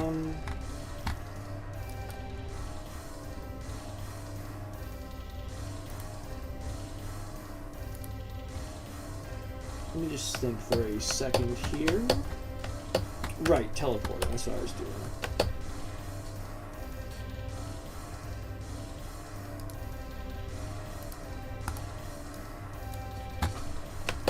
Okay, so yeah, I'll probably want to come out vertically like this.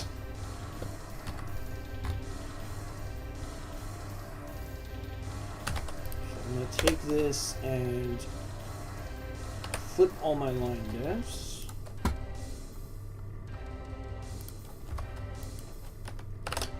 Now, when you're doing deathmatch, of course, if you're mapping with Boom or if you're mapping with,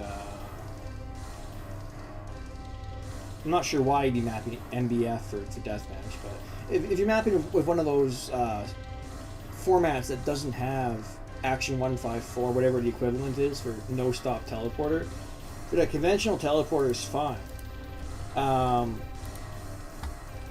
But if you do have the option to use a no-stop teleporter, it can really change up your entire map. Because gone are the key abilities for telefrags, gone are the incentive to immediately follow another player through a teleporter, so that's going to change flow. Any little thing can change flow. That's important to remember. So here, I'm going to want the inverse. So for some reason, this edit line depth screen doesn't always pop up in OBS. I'm not sure why. Because I'm looking at the edit line depth screen right now, and I don't think you can see it on my screen. That's all right. I'll only be here for a couple seconds anyway. But yeah, what I'm doing here is setting the sector tag to match here, which of course I'm making a teleporter, so if you made a map before, I'm sure you understand that. Let's see.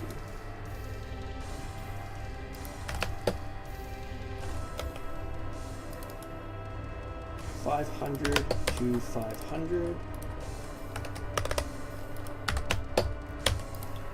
And then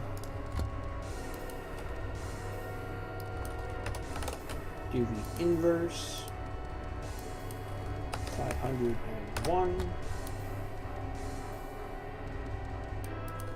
and I guess 501.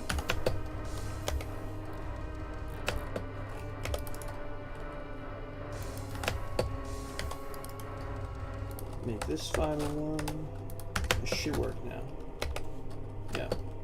Yeah, there we go. Good.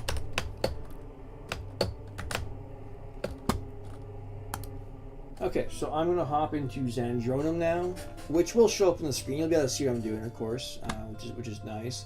I had it set up before where, for some reason, OBS wasn't grabbing the Zandronum screen, so it was in full screen.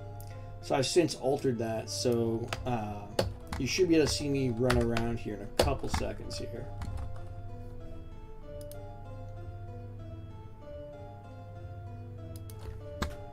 Okay.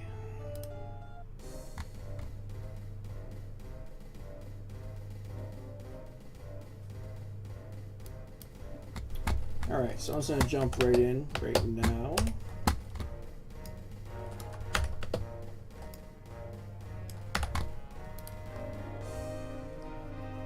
And I'm just going to check if that it's grabbing the window correctly, which I imagine it is now. I've tested this a few hundred times at this point. Yeah, looks like it. Good to see.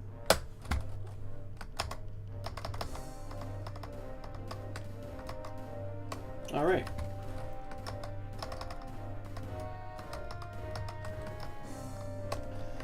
Okay. So, she's still jumpable. And as you can see, your momentum and direction is preserved. So there's no need to come out, curve your path, no need to come out, turn the other way, none of that. Which I don't know if other ports even have no-stop teleporters, but as you can see, whatever side I come through, I can continue in that direction for a while without finally hitting into something, right? Now, this acts mostly as cover. I think a sliver of your head might be showing still. So that's fine. But what this allows me to do is have this be jumpable still, so you can access the teleporter here. Give the player as many options as possible. That is your utmost goal with Deathmatch. I think I'm missing a texture here, no big deal. Yeah, right there. Anyway, so if you spawn in here, I'd probably start you with a default 45-degree angle like this. You can make the option to go towards the supercharge or towards the center of the map. I'm not sure what would work better for flow actually. generally you want players moving from the exterior corner parts of the map to the central part of the map, just generally. But giving them the option to go either way would probably be the best. So that's probably how I'll end up placing my spawn there. So let's do some jumping around just to kind of get a feel of how this is working here. Can I fit through here? Yep. Okay, good. So you can jump from here to here, which is nice. From here to here. Out of here, back up to here. If this one's trailing you, you can do that, which is nice. I may make a path from here up to here still, because that seems like something I'm missing. I know there's this right here, right? But if someone's dogging you with a super shotty from here, well that ramp ain't gonna help you. A ramp here would though.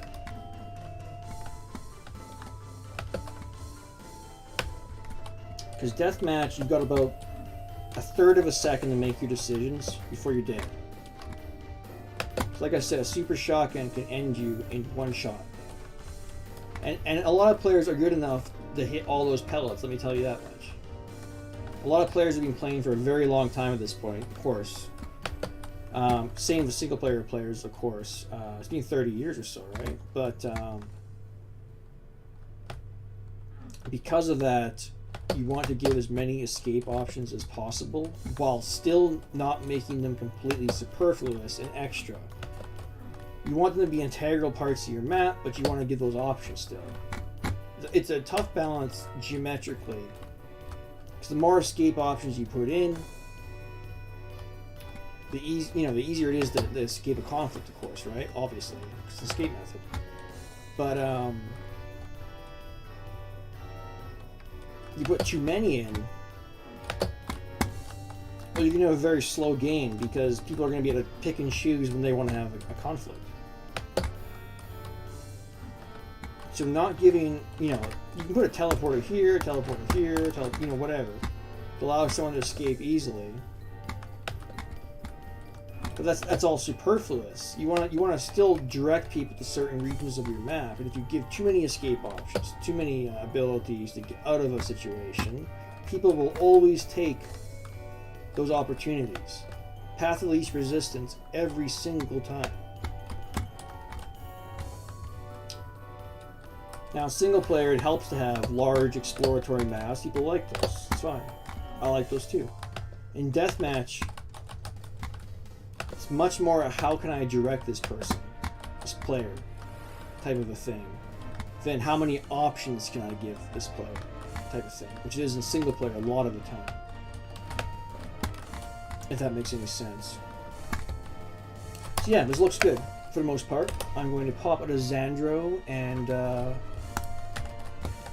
probably going to get a couple more details done, like in this region up here. It gets a little bare. Finish this area up so there's no missing textures anymore. Sometimes I find I have to wiggle a few vertices to fix the nodes. That almost looked like there's a node issue here when I was in Xandro, so no big deal though, really.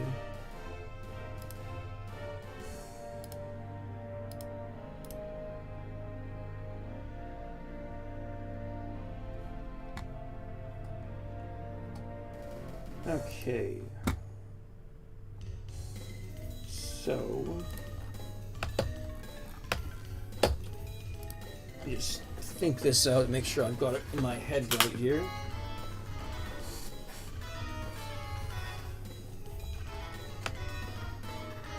Okay, so probably just gonna add some kind of outcropping here.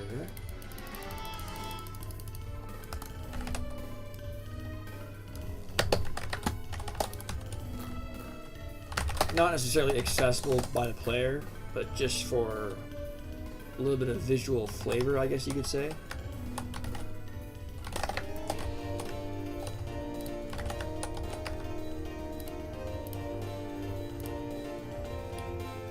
Let's see here.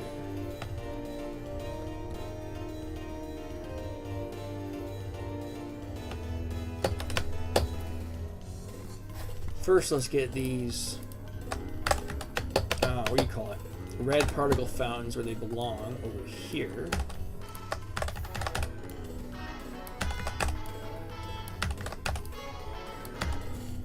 Okay, that looks good.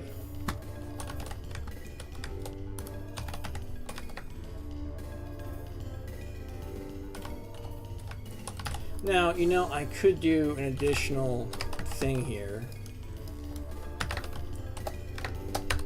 Give myself another path.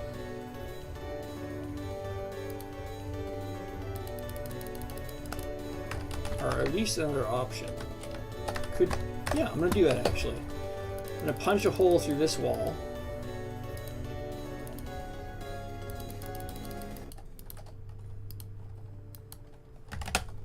There we go. And I'm going to make it only accessible from this ramp, which is going to be a staircase here. And now I've got another path the player can escape from or traverse from in this region. And I've got another place to put a power-up. An amazing place to put a power-up, if you ask me.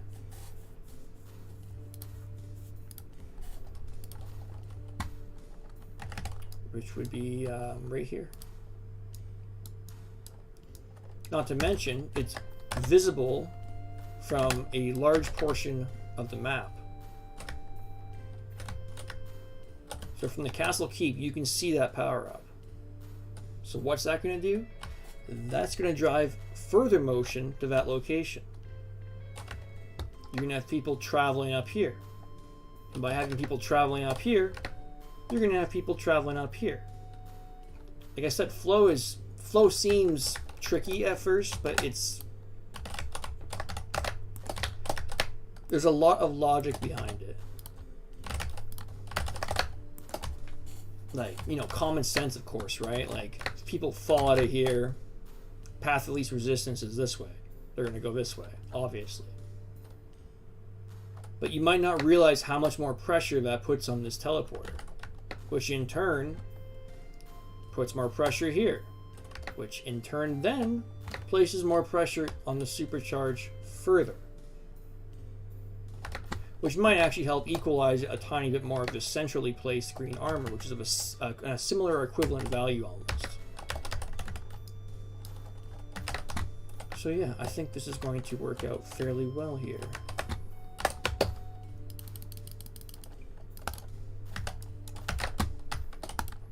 I'm going to drop that because I don't like that there.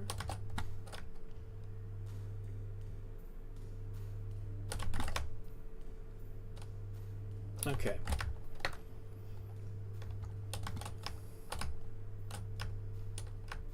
Let me just think a little harder here about this. Yeah, I gotta finish the staircase. Okay, no problem.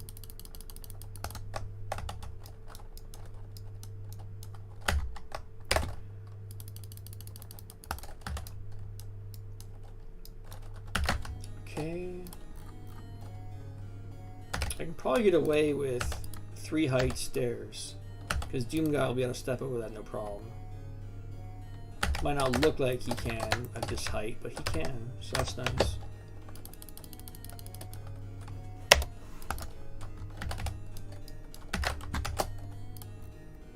One, two, three.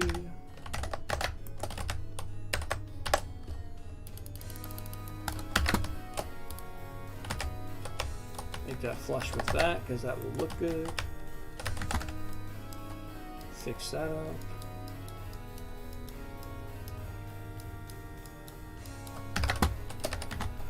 Okay.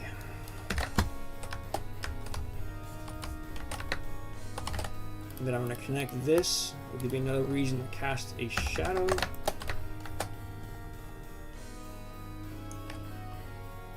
That should work now. I could get a little crazy here though. Let me just think. If I was to snap this to here.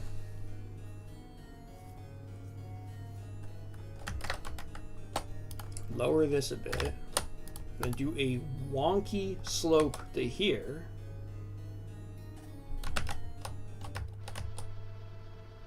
I think it'll actually work.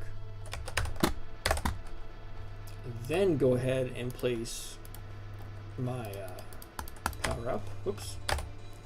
Which I'm not even sure what I want here. Let me just think. Plasma gun will not be very useful in a map this open. BFG would be too overpowered. Well, you know, not for a direct hit, of course. Map's too open, but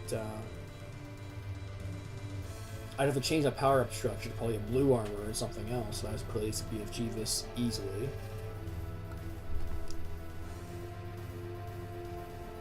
Now that I think about it, railgun's kind of going to be the best weapon in this map because of the sight lines. So what if I put a railgun here? That makes sense.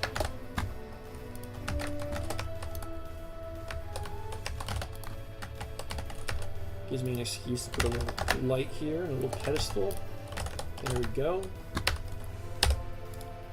And drop my railgun, which says shotgun, but it's a railgun.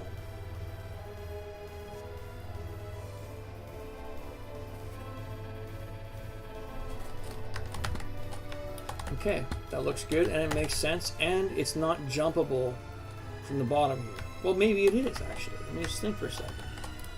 I have to lower that. There we go. And then link that to that.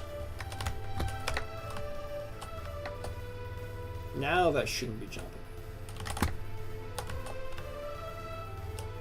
Yeah, it's kind of cool actually. I like that. Okay.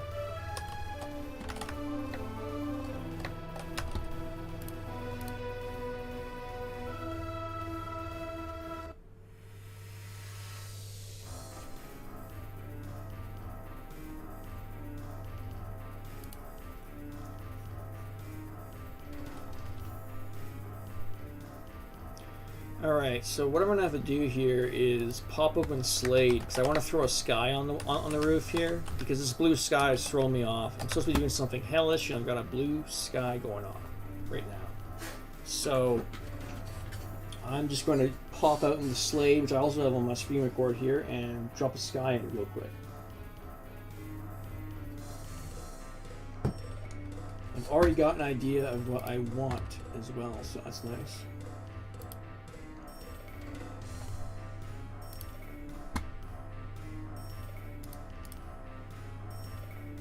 There we go. Slade is visible. Very nice, very nice.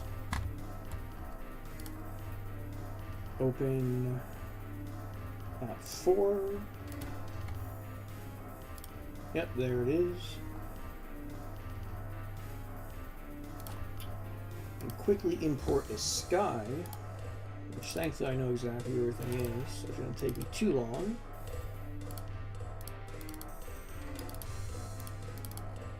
And yeah, you can't see this box because I don't typically show my file system off too much as I'm going through something.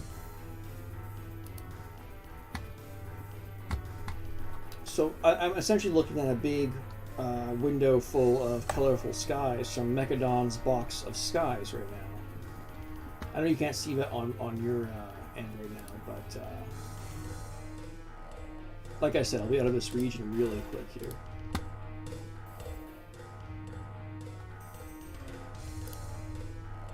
That could work.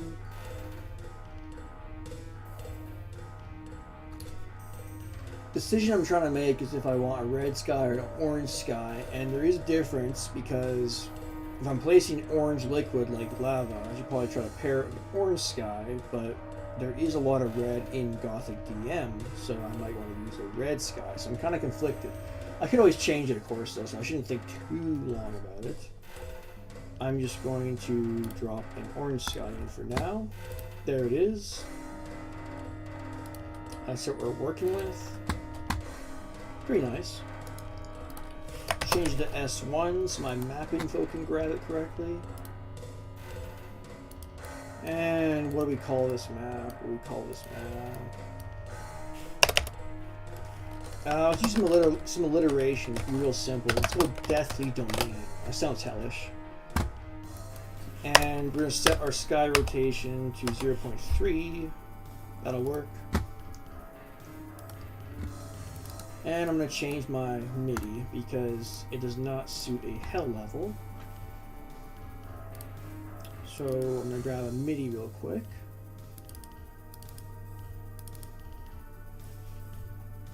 Let's just be a bit simple here and just go with Hate Machine. That's a classic. Well, it's not old enough to be a classic technically, but it'll work, especially for a hell level. Okay, and we're saved.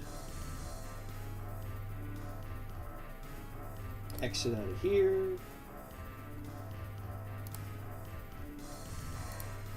There we go.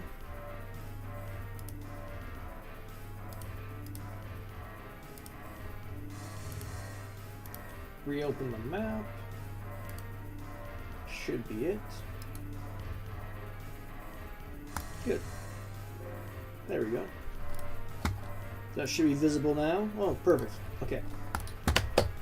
So let's take a look at this in Xandronum again here. Now that we've got the sky in place.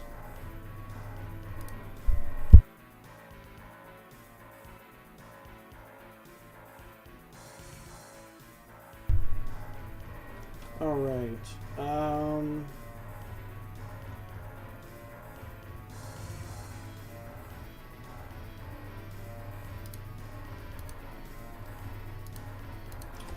Okay, Xandro time. Right. So I'm just gonna do probably a minute or two run around here, just I'm hoping I fixed this little void rip or whatever this was here. In fact, I'm gonna do that just to be safe. And wiggle one more line def here, so it rebuilds the nodes. And I think it's what happens if there's a node issue.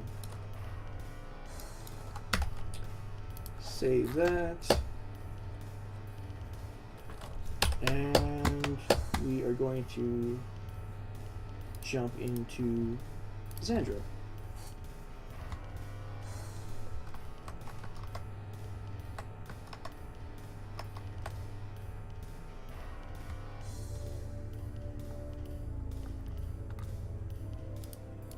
Okay, very good. Alright, so let's run around in that real quick.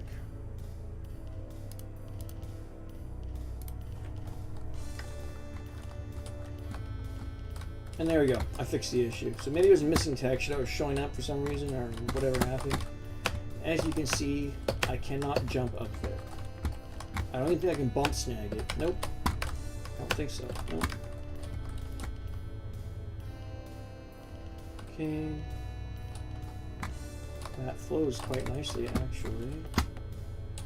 It's easy to make a mistake. You don't want to punish your player too much, of course. So, oh, they fell down here. Oh, okay. Well, there's an exit right here. You know.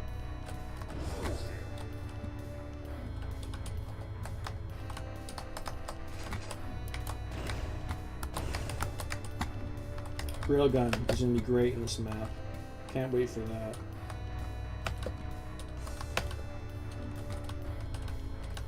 This is what I do. I just run around for a few minutes, get a feel, you know, see what works, see what doesn't. I just discovered a line I didn't notice, like a movement line. Say you're traveling out of here, which that's perfectly lined up with this. Traveling this way, jump that, continue your momentum, and you've hit the teleport. So that is yet another path, another little raceway you can take. Pretty commonly too, because you're set up for this. Continuous angle. You're set up for this. You're set up for that. And even if you jump through that teleporter, you're still going in that same direction for a while before you hit anything. So yeah, things are looking good. Let's get some lighting in, get some texturing done. Get this going here. I am just over 2 hours in now, which is making good time.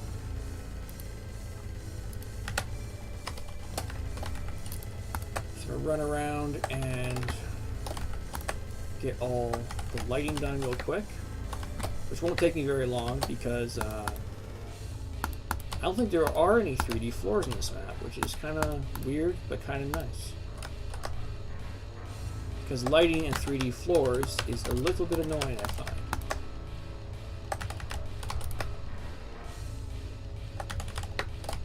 Okay, there we go.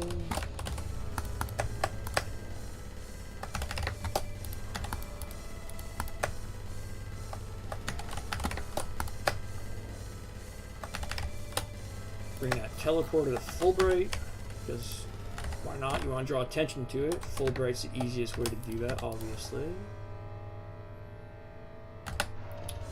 What lighting? Oh, 144, okay. There we go. Fix that little fake contrast issue. Which don't even get me started on that. Fake contrast drives me insane. But in UDB, you can, so pardon me, not UDB, UDMF, you can actually fix it pretty painlessly, so. I'm referring to that weird effect that only happens on certain cardinal angles. Especially when you curve things. Where like one region is a little bit brighter than the rest. Yeah, it drives me nuts, because you gotta go in and manually fix it, which is... It is what it is. In other ports, like say Boom, you have to go in and individually wiggle the geometry to make those not perfect cardinal angles. And then of course the fake contrast goes away. But you can easily miss that. Or you can be in a situation where moving something one unit in one direction would look gross, you know? Because Boom only goes down to 1 unit, whereas this, I think, goes down to 0.25 or something crazy like that. Let me just check. 0.125, jeez. So yeah. In the ports that have more limited feature sets than UDMF, that's a bit annoying, but it's not too bad in this.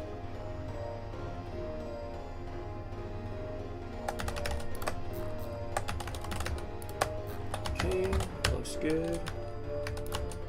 Oh, I forgot to put these lights in. Which makes sense. I gotta drop that a little bit.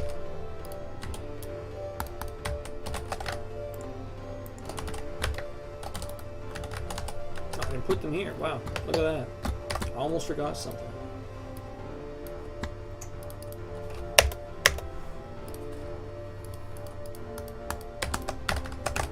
Oops. There we go.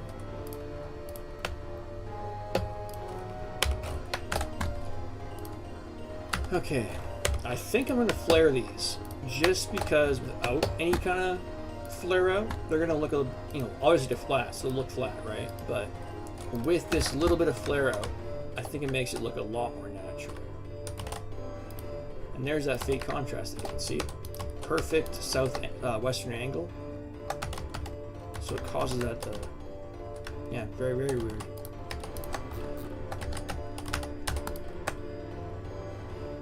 Bring it to 144, bring it to 256. These at 256. Drop this to 144. There we go. And we're probably going to flare these because they're sconces for the porches, so why not?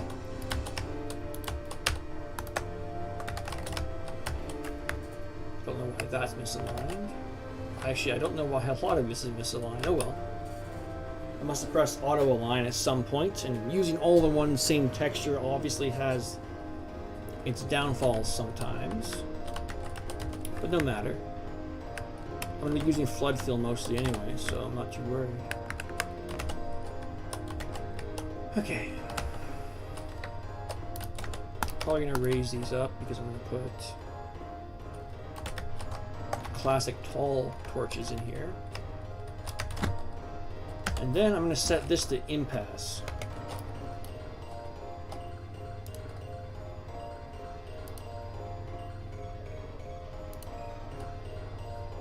For some reason, that one line depth screen just does not want to show up in OBS no matter what I do. So bear with me for just a moment here. There we go. back to normal.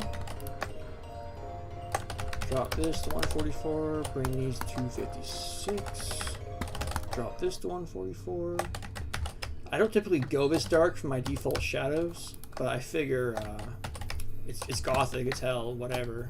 I can go for a little bit more darkness if I need to. It'll suit the theme.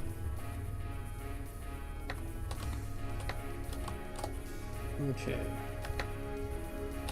This right here. That right there. There we go. Okay, this is I'm almost done my lighting already. Yeah, lighting is not taking very long because I follow a certain formula. Well, not formula. Well, technically, if you want to get technical, 256 for artificial light of any kind, whether that's torch light, light coming from, you know, a lamp, light coming from a roof-mounted light like one of these, all 256. Lava is 256 also, even though that's natural light technically. Sunlight, areas where the sky is above you, is always 192, which in UDB I believe is the default setting anyway, so you don't need to change that if you don't want to.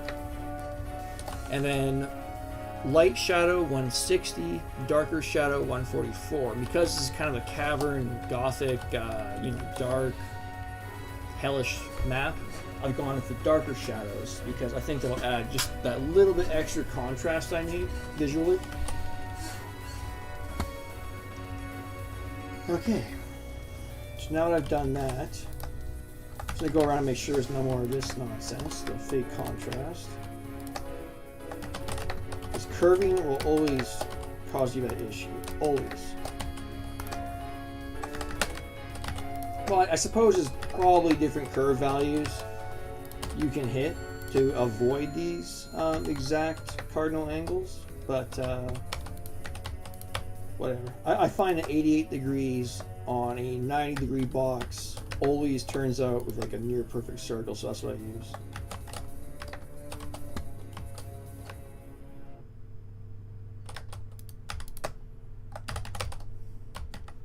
Okay, that looks good.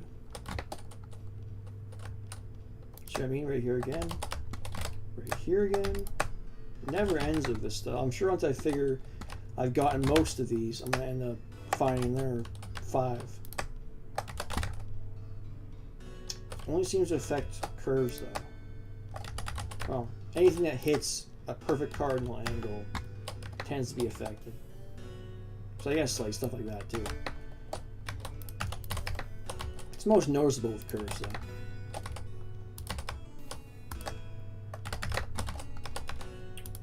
There, right there, right there, right there.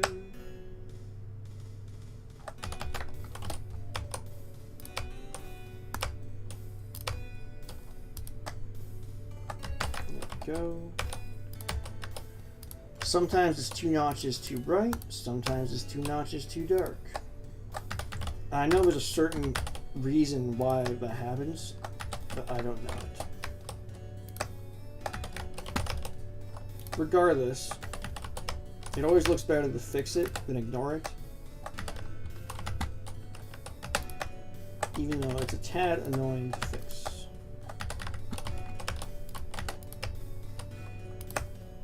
There we go. Probably right here too. Yep.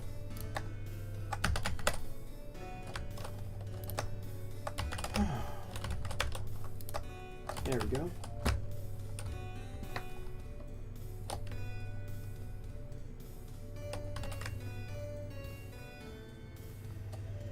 Now normally I then run around and drop all my border textures in, but we're dealing with a lot of rock here, and rock seems to auto-align fairly poorly. So I'm probably going to put a border texture here, border texture here, because I cannot have the same rock texture here and here without there being this weird unaligned disconnected look to it. So this whole region is probably going to be one texture, including this, and then this, and this, a different texture as well. So I'm going to ignore the main texturing for now and just try to get a little bit of bordering done. Which won't take me long.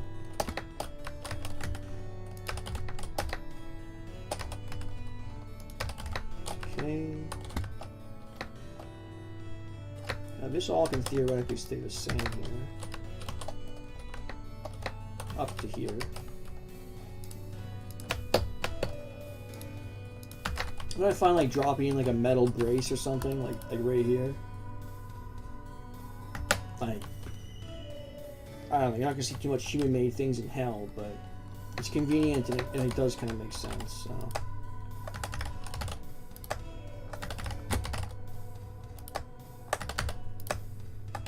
Okay.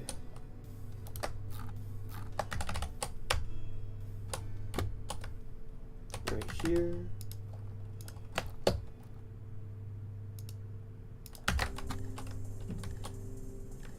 Probably right here.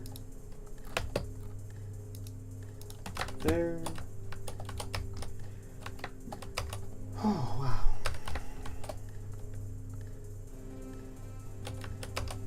Edge of the staircase.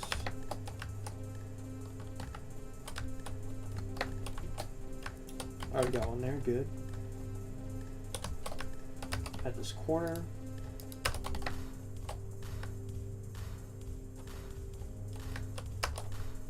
Here.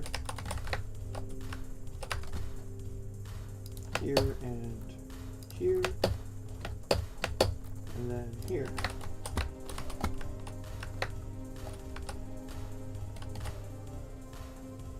Now that can probably stay the same. Oops.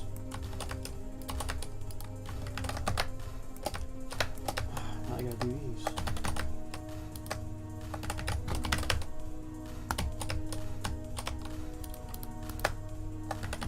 Okay.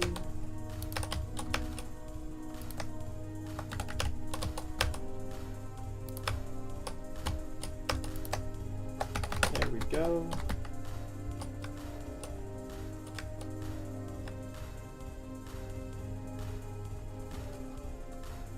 Where else do I need a border? I'll probably right on the edge of these man-made gates here. There we go. Probably use the same texture this whole distance, probably. It is rock after all, makes sense.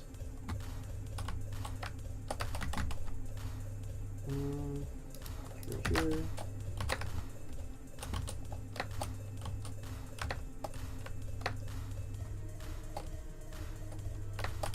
Probably going to put a different texture around the teleporter in terms of a different rock at least.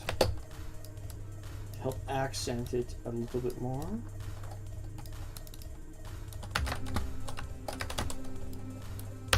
Also going to take the opportunity to move this back a little bit. Right on. Good, good, good.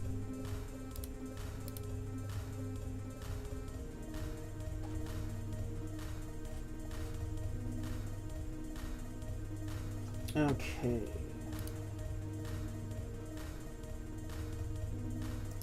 So I'm 2 hours and 15 minutes in. I'm making good pace. I'm supposed to be about halfway done at this point, and I'd say I'm more than halfway done. So it's going well. Ooh, I just gotta hit it with the main texturing now. Which sounds like a lot of work, but it's not. Because I've already bordered everything in, it's mostly flood fill. After I put the borders in, of course. The actual textures for it.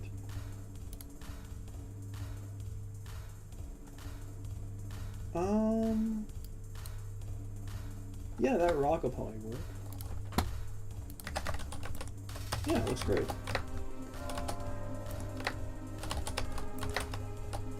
This will take like, I don't know, a minute.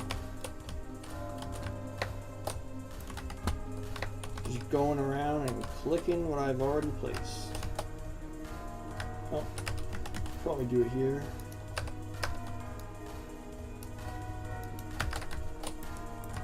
Yep. Which means I probably didn't do it here. Oh no, I did. Okay.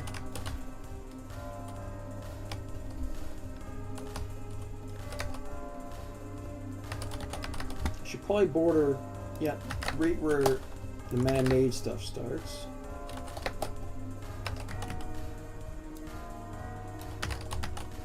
There we go.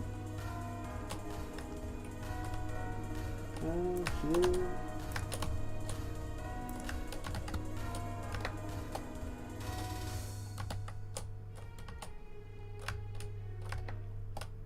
Nothing here, so I'll put something there. There we go.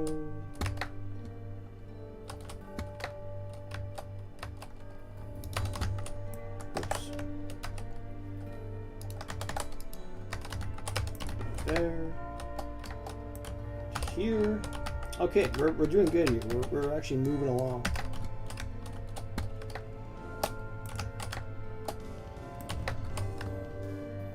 I do everything sequentially, so it might not seem like we're moving along as fast as we are, but this is going pretty quick.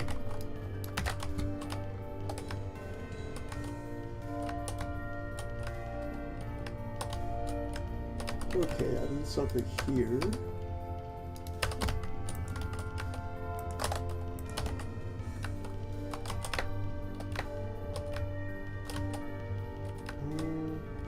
You know what? I'm gonna actually frame that supercharge with a different rock texture.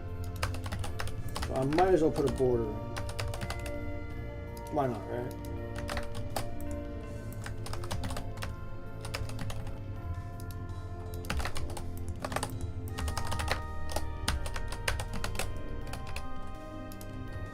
It'll look good on all four sides anyway. Border here. Okay, I think that's probably it. Obviously, gotta raise this a little bit. Why does that not look right? Oh, because this side is slightly higher? It is, okay.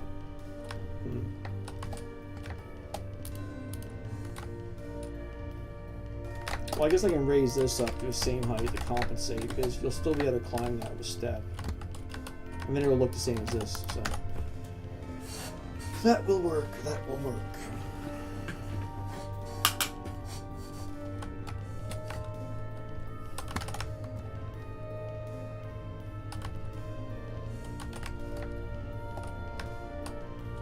Okay.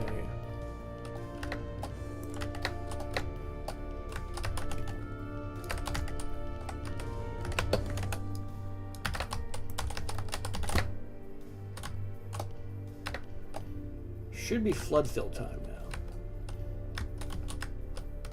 Well, bar this window, besides this window here.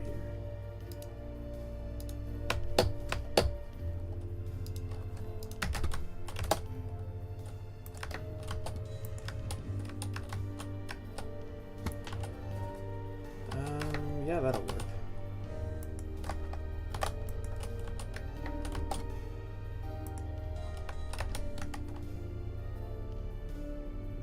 Is that too big? It is. Yeah. There we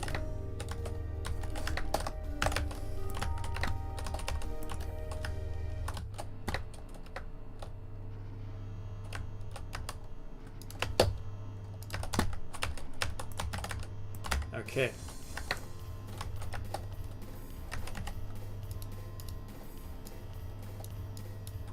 Now we should be ready for flood filling, which will go pretty quick. And then it's just item placement, and we are done. The reason I do my lighting first before the texturing is, well, for the reason that I'll be able to see the texture itself in the light I want it to be in. If I have everything full bright, or if I have everything at 192, well, that's not going to give me an accurate representation of what the final texture will look like under whatever light condition, right? So that's why I go and do the entire level's light before I do any texturing, which seems a little cumbersome, a little slow perhaps, but that way I see everything as it's supposed to be seen, essentially, if that makes sense.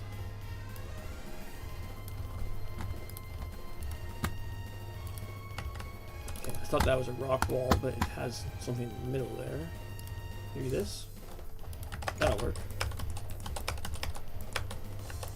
Oops. Don't want it there. Want this here. that there. Okay.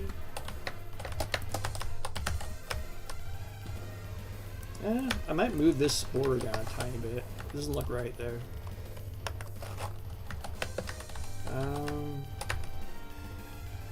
Here perhaps? Yeah, that works. Then I'll move this slightly south. There we go. Still in line with that. Yep. Okay, so I'm going to want to put some kind of brighter rock, some kind of exciting looking thing. Colorful maybe? I think green will work. Ah, you know what else I can do? I can then take this green wall and pair it here. And now people can instinctually in their brain go, oh, okay, the green walls are connected by a teleporter.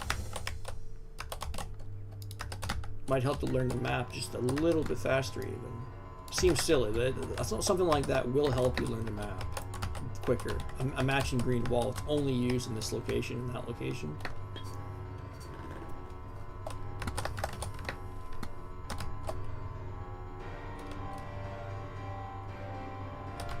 I can probably use that here.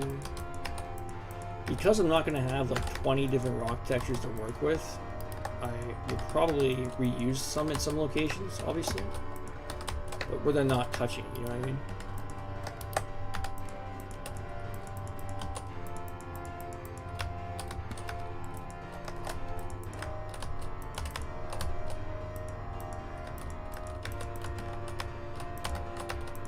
Okay.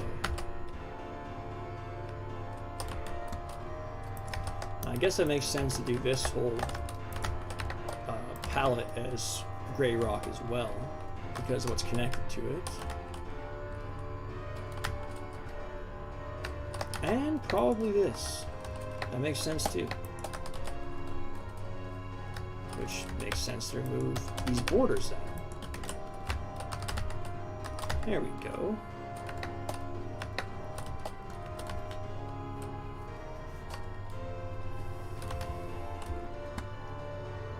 You know, I'm trying to think if doing these pillars as different colors than this, that's going to look pretty terrible, I think. So I might just be at a better way to just do this and get rid of these borders on this rock structure. Yeah, that looks pretty good actually. Technically slightly misaligned, but it's a rock texture. A rock texture with very little detail on it, so nobody's going to notice that. See, like if I keep auto-aligning, there's very slight changes being happening. Means that there's a misalignment somewhere. But you're not going to be able to see that because of the nature of the design of the texture. See what I mean? It's very hard to tell if there's anything wrong with it. Now I'm going to use this on a select few stairs here. Yeah, probably just the one. Okay. And what else do I have rock-wise? That'll work.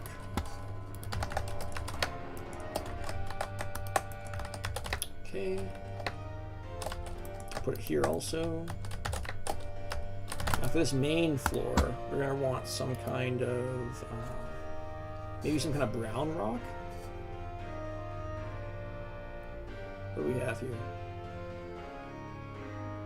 Will this work? Probably. Yeah, that's nice. Now remember, I can use some Doom 2 textures, but the idea is to predominantly use whatever texture pack I'm stuck with, essentially. But I can resort to dropping a couple D2 textures for rocking if I need to, you know?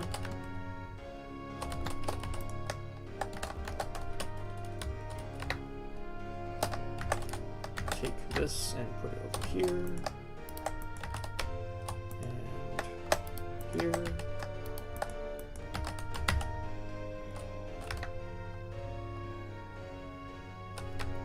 This gray will go well over here. You see it's aligning this down, but whatever, it'll work. I can probably put it here too. Now I'm gonna want something different for this roof area. Obviously, we can't just go the same dang thing over and over.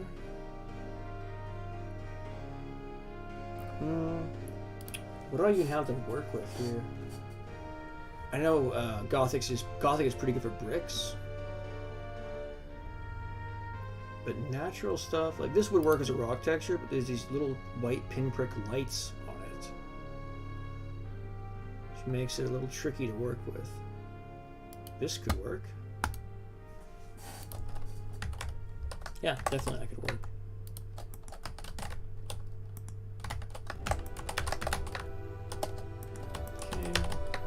This whole region like that.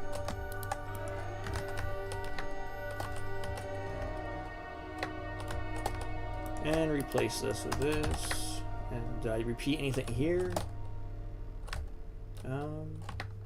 Yeah, technically. There we go. I already know what I want for the main ground texture. I saw it just a second ago and it worked perfectly. This right here. That's a great texture for the main ground area, I think, in this hell map. Yep, perfect. Plus, it kind of blends with these borders.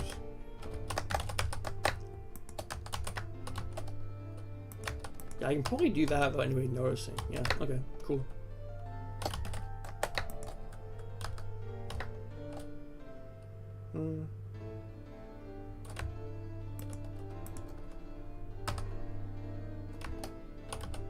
Get away with that? Looks like it. I guess I'll do this whole area because if it connects here, it's at least logical that it would connect there. Same rock type and all.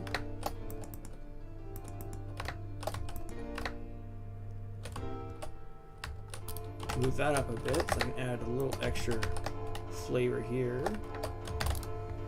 Now this is where I'll probably add a Doom 2 texture I was thinking of.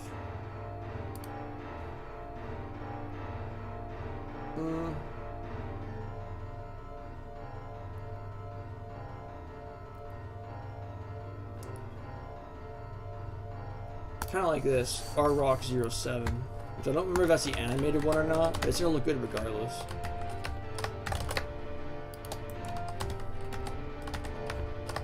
This rock texture I'm going to throw on this wall. Oh, that doesn't look good actually, never mind. It's too similar of a pattern. What if I threw it on this wall?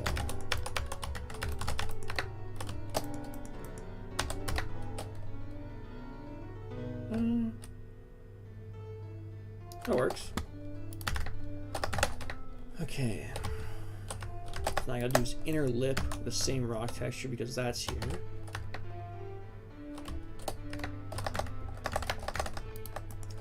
This I can afford to do a little differently though. I'll use this. Makes sense and all. Except I'm going to have to put a border here.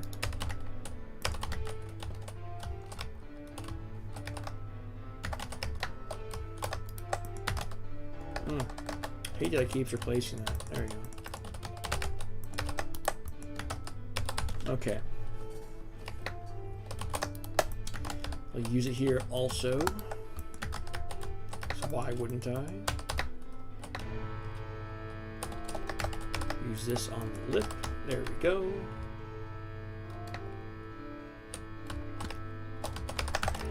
I'll get all this organic stuff done first. It'll help me figure out how I should properly contrast the inorganic stuff, like the brick, with the natural environment and all that jazz. So, is that textured there?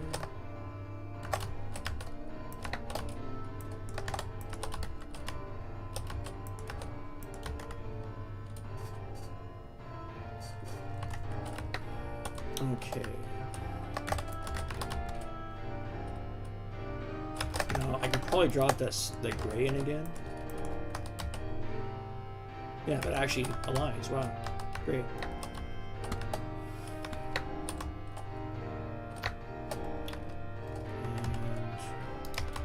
And take this, oops, take that here.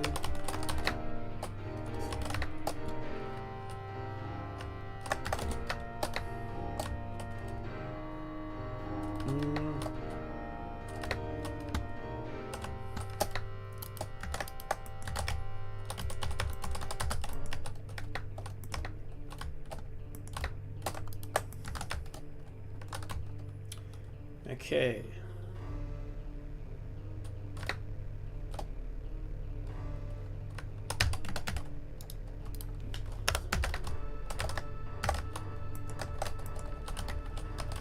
I gotta find something semi-unique for this roof area here because I've been using too much of the same colored rock. And that's not generally that big of an issue, but we're gonna want a little bit more variability. So this could work. For this whole inner wall. Yeah, it actually does work. Okay. Whoa. There we go.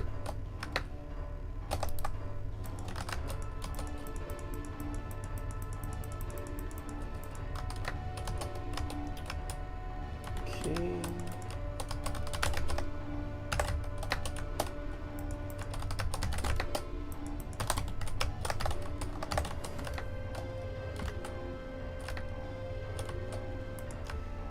Use this. Oh no, that blends too well. Use this.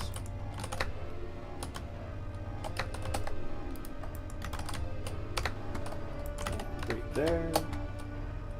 Okay, we've got something now. We definitely have something going here.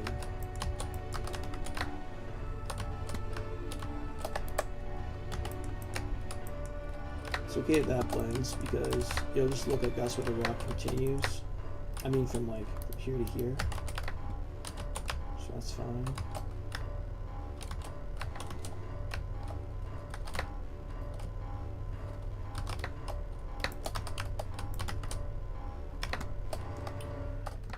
Probably throw this onto here. Yep. And then go with that here. Shrink this a bit. Do the same in turn here. Oh, it's too close to that. Okay. From here to here. Makes sense.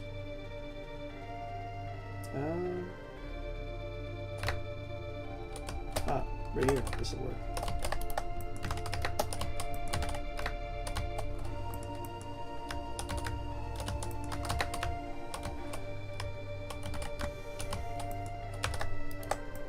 Which allows me to do this whole area because, believe it or not, that actually aligns right here, which I'm surprised by. You'd think there'd be a 64 unit difference, but there's not.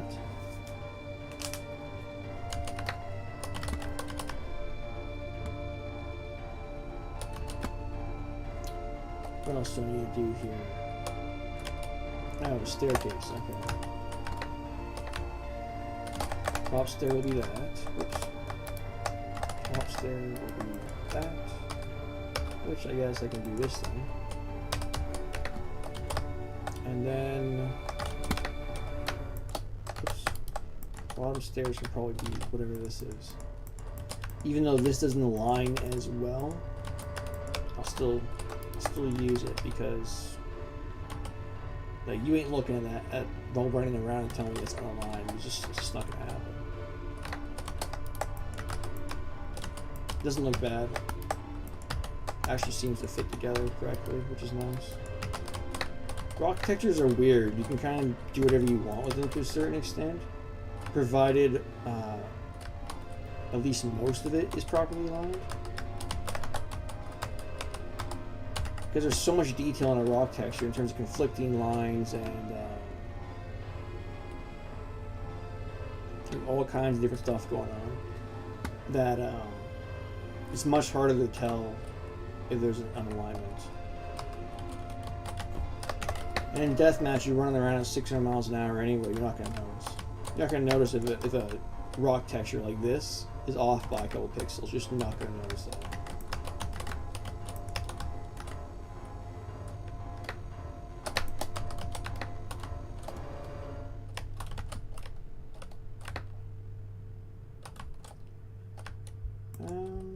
I could probably continue that here. Kind of looks better dark than it does bright. So you know what I mean, like wanting to place the lighting stuff first, so I can get a feel of that. That is why I do what I do on that.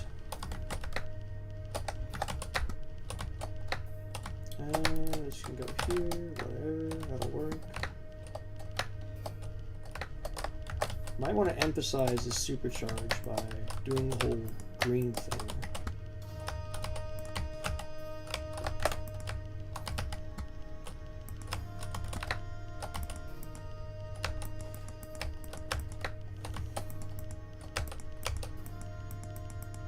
Okay.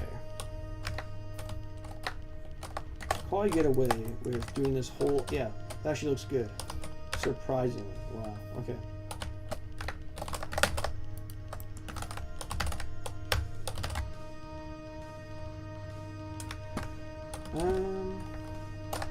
Get some more gray over here if we don't have much of it.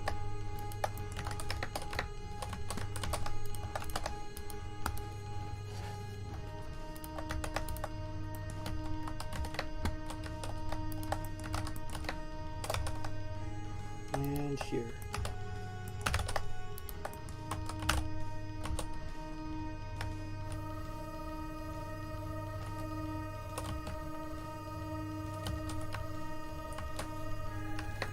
I might add a tiny bit more lava in some locations.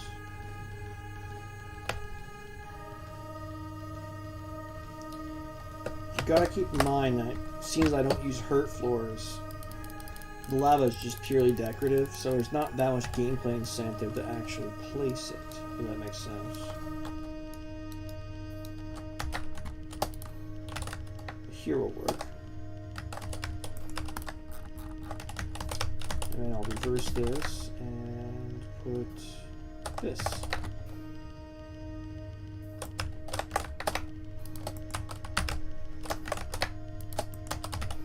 Okay. Looks good.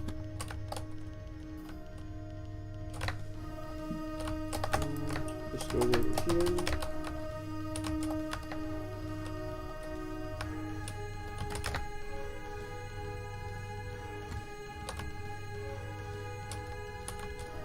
I might want to do this. No, that's too old school looking. That's a bit better though. I don't like that basalt looking texture as much. This one.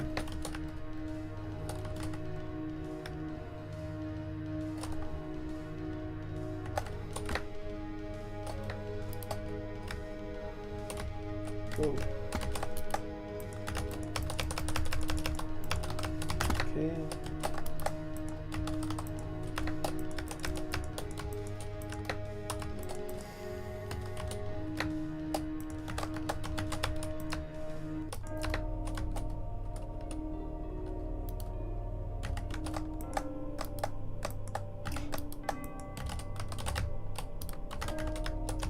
That looks good. So that lip there is kind of awkward looking. No way.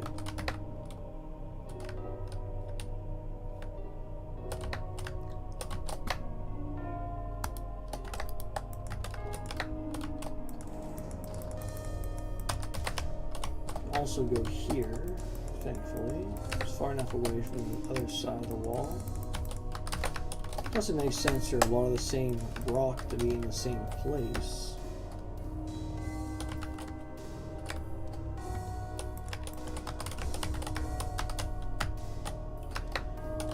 And that might be all she wrote for the rock textures. Well, except for this little region here. I'll do this too real quick.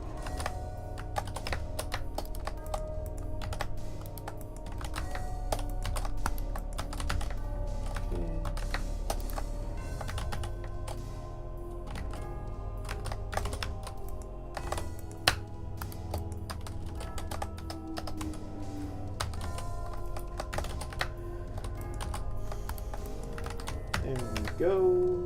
Perfect. Okay. Now on to the artificial textures, of which there are not many comparatively.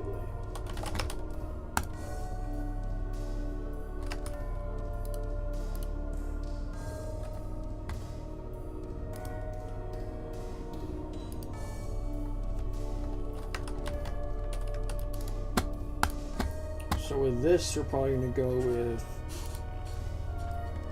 brick would be nice. I can't see myself dropping too much metal or wood into this level with all the fire hazard.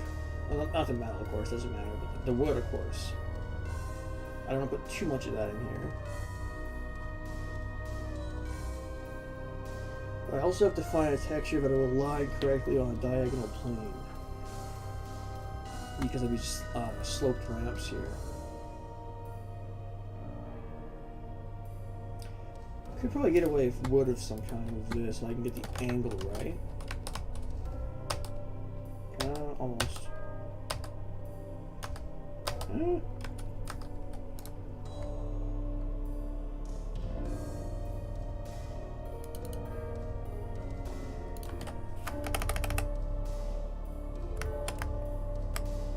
Trying to decide if that looks like horrific garbage or not. It looks terrible. Okay. We're going to have to go with brick or this metal, possibly.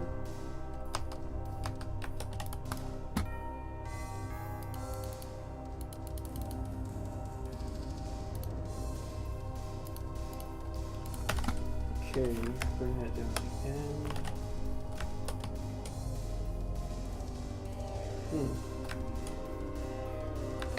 That actually looks a lot better.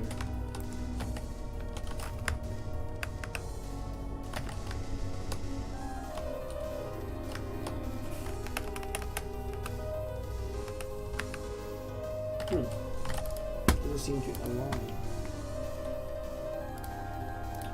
Go with this perhaps. But then that quite a dilemma here. Maybe it's best just to throw down black textures perhaps.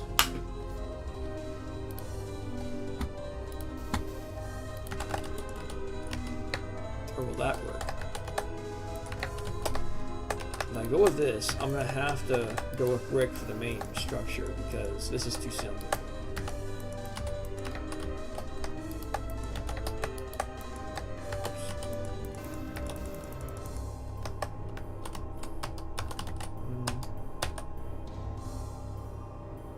Does that look right?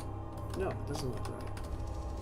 I'm starting to understand that these are not at a perfect 45-degree angle, so that is why the auto rotate is not working correctly. Because if I go to this 45, see what I mean? It's aligned correctly here, not on the sides.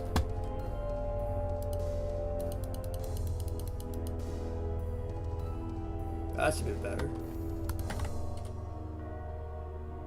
Still doesn't look fully right though. Yeah, actually no. Let me see here.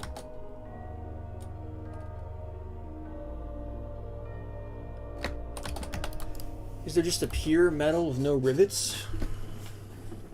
That I don't know. And I don't think there's one. Oh no, I could use one texture from Doom 2. Let's try it. Let's try this one because that will work.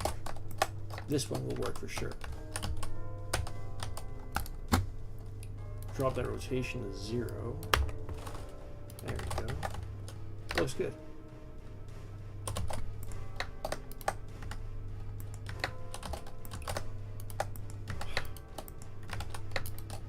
Okay. We're going to have to border this though. We don't want to go the entire way with this slope metal here.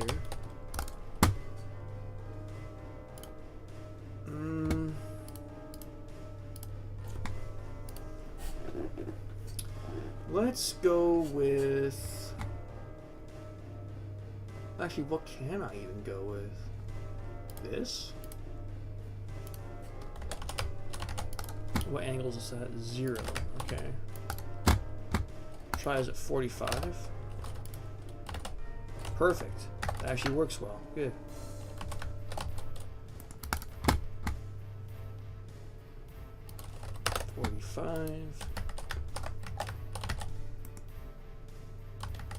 Yeah, I'll put that there too.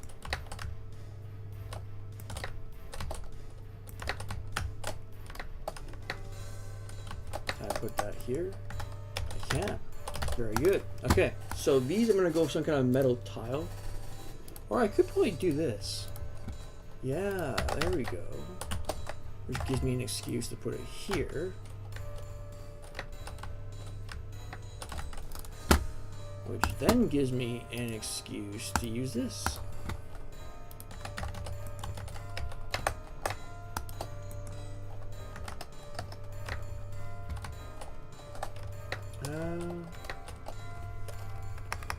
Oops.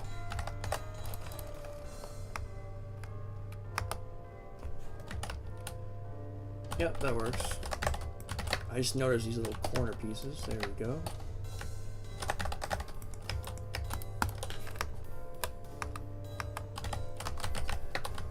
Okay. These pillars are very easy to do. And I'm going to go with wood on these, because that's actually going to look nice. Which means I can also go with wood on these, but I should probably use a different wood, for the sake of just not looking identical, you know?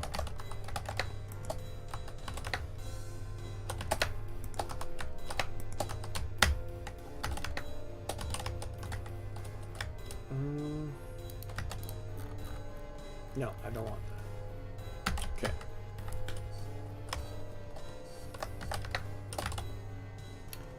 This lower sunken in piece, I could probably get away with a single color texture. Question is, do I want to do that? Ah, maybe this. That might look a little busy. We'll have to see. Oh no, some brick would be nice. Yeah, brick would be very nice.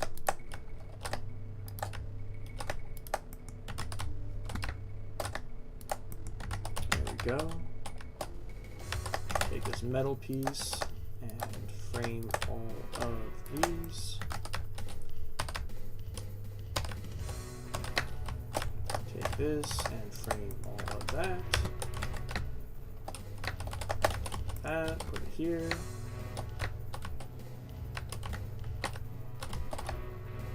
Should I get away with this?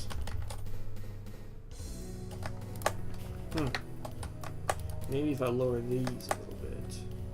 Yeah, that would work actually.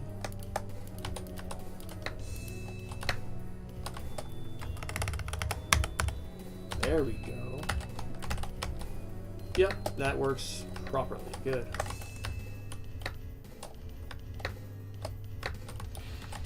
And that looks good too. Wow.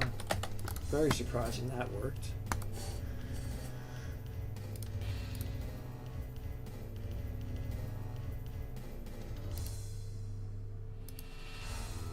Okay, how am I doing on time here? Just short of 3 hours. Perfect, and I'm just about wrapping up soon, so that's great news in terms of how fast along I'm going here. What do I need for that? A light of some kind. Light, light, light.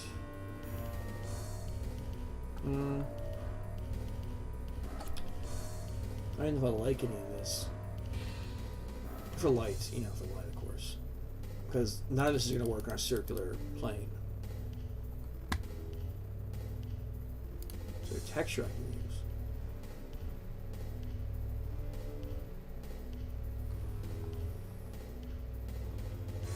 This, maybe?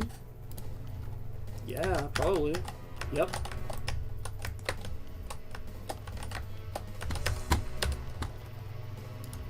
Drop those lights I mentioned a while back. Tall red fire stick.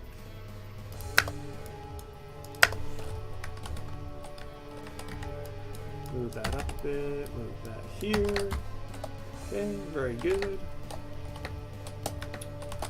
Take this and frame our lights.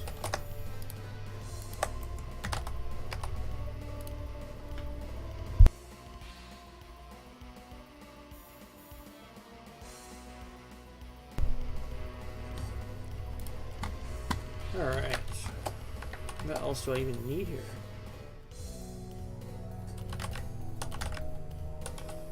Now I can put this here.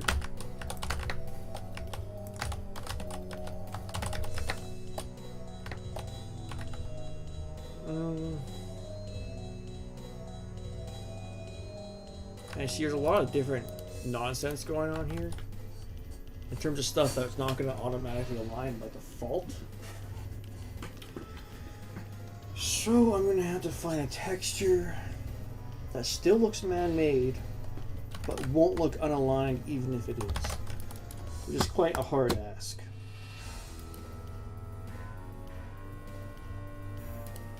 Wood perhaps? Or this one at least? So I can't help but think that looks weird.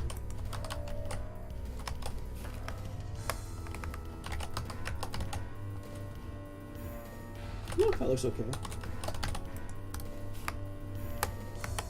And make sure that conveniently placed central line is covered.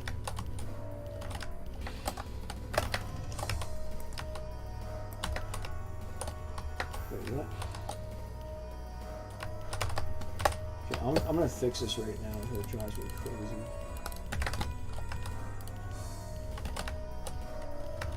Wait, wrong side. This side.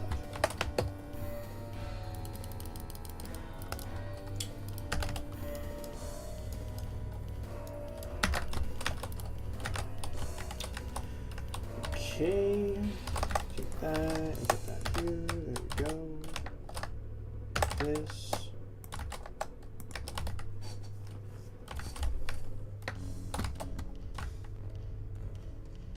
Somehow I doubt that wood texture is going to work through all of this, but let's try it.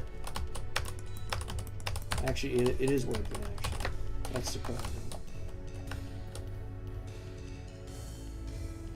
Put it here, here, swap that, swap. There you go. And then I'm probably going to frame these because it's the only way I'm going to split that texture up without it looking terrible.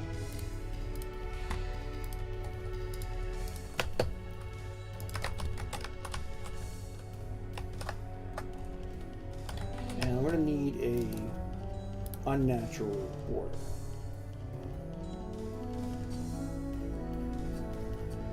This will work. There we go. Very nice. We'll do the inside in a second too.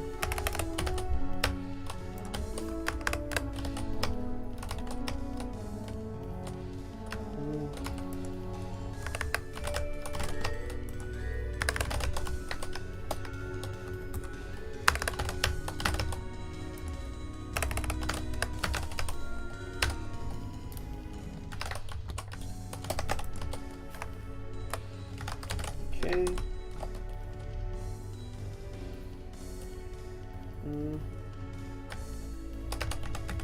So that all looks fine and dandy. That looks even better, actually. Okay, good. Can I use this? Yes, I can.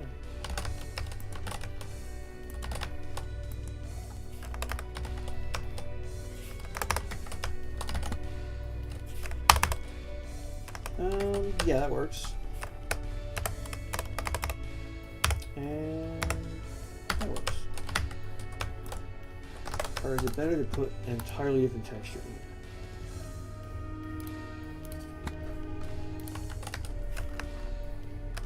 in? Yeah, that looks a trillion times better. Okay.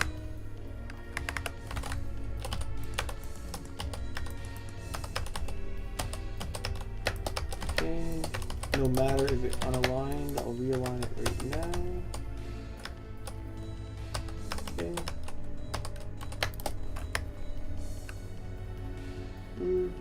Yeah. And yeah. Very good. Okay, good. I'm actually almost done. Wow, that is surprising.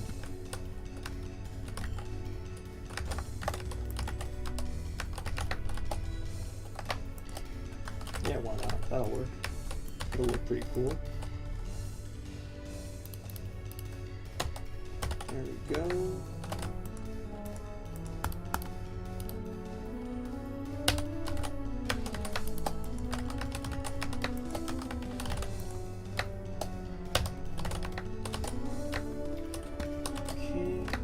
Is that where I wanted to? Yep.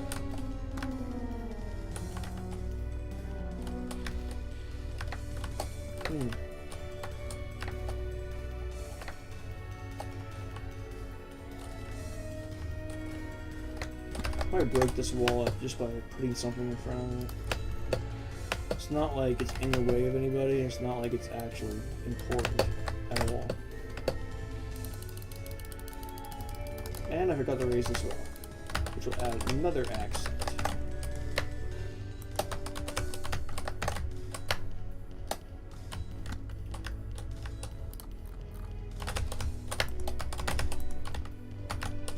There you go, plus a player can jump from here to here. So that's an even extra thing that I didn't even expect.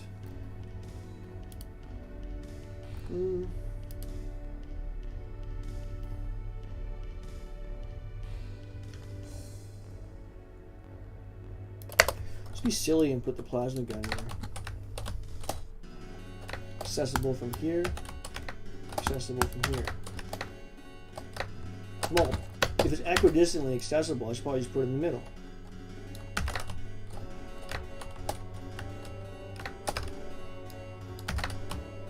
There we go.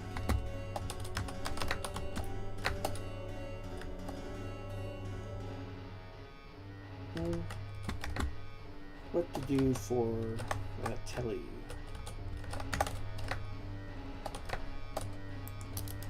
Is there any different color of this? There is. Wow, how convenient. The yellow will stand up better than the orange.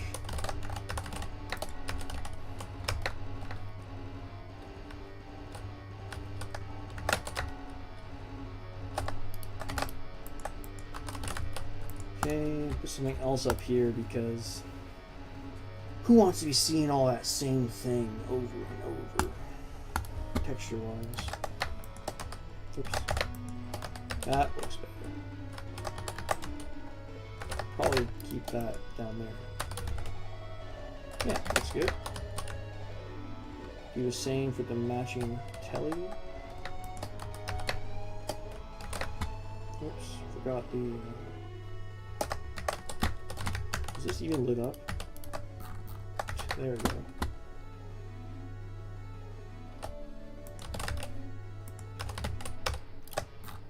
Very nice. And whoops, whoops, whoops, whoops.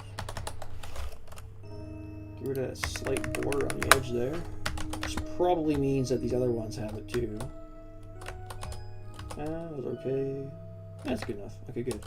Good enough in the sense that you see this big line here? It's not like off center, you know? Put this here because I'm using the other stuff elsewhere, which means I gotta do it on this side. Now these walls here, I want to make some kind of semi-obnoxious color, at least make it visible against the other stuff.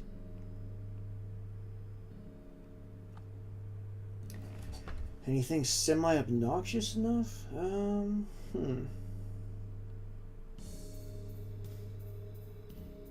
Maybe toss some gray brick. Maybe toss this bleeding red brick, but that's not going to tile well. Actually, it did. Wow. Okay. Never mind. We'll go with this.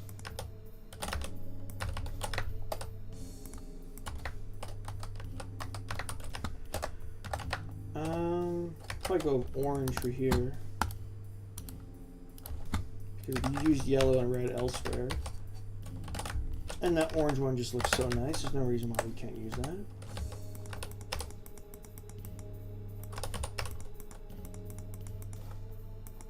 There we go. And we'll take this for here. It's far more obvious, far more prominent visually. So I'll do that. And we'll move this up a little bit. Avoid that horrible line. Okay. The same for the top. And crank that up. There we go. Wait, what? There we go. I always accidentally toggle gravity and I'm like, what the hell do I do? But yeah, easy fix. If you know that's what's happened.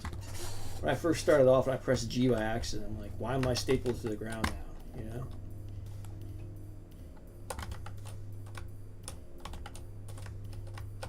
Probably connect that like this. There we go. Oh boy. Put a little platform in the lava here. And we'll bring up 2, add a little extra accent there.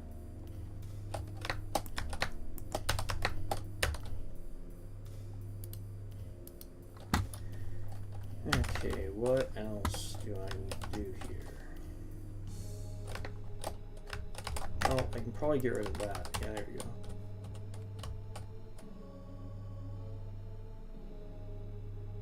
Which also means I can probably get rid of this here. Oh no, oh even that. Wow. And that. There we go.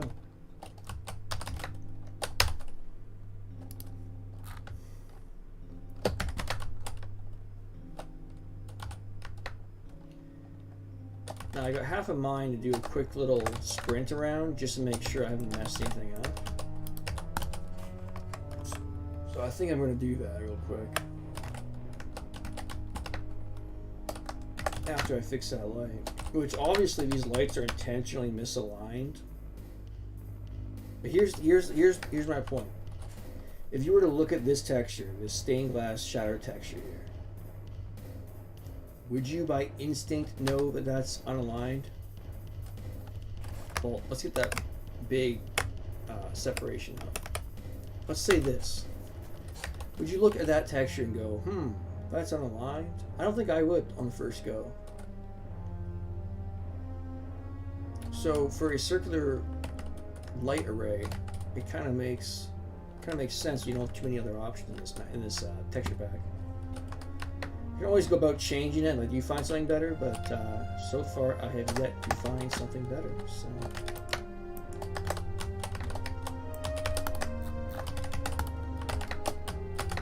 Okay, and grab that. There we go, very nice.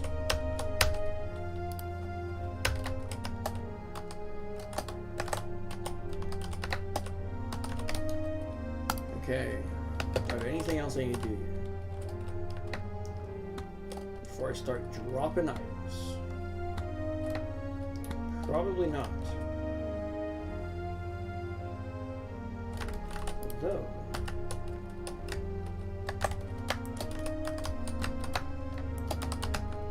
what if I use that as an opportunity to put a little extra color here? There we go.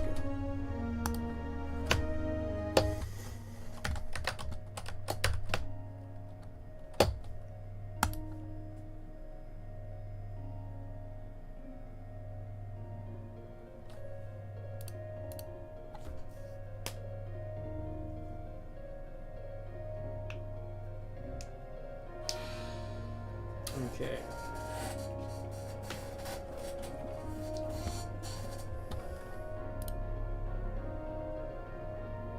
Three hours in, and I'm almost done. So I've made pretty good time here.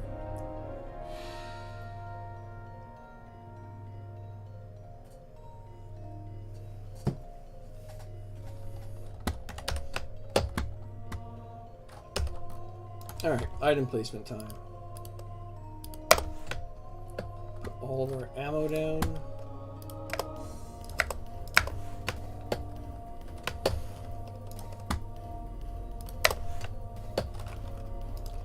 super shoddy here. Actually, no, that's a good place for a rocket launcher. Just out of the way of the main path. Not congested is what I mean. Go around this way, go around that way. No biggie. That is a stupid place. I forgot how tall that was. Just think.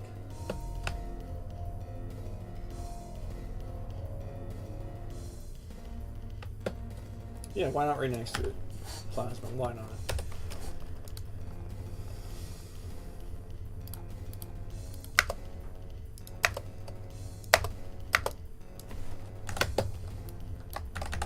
Okay, and turn this.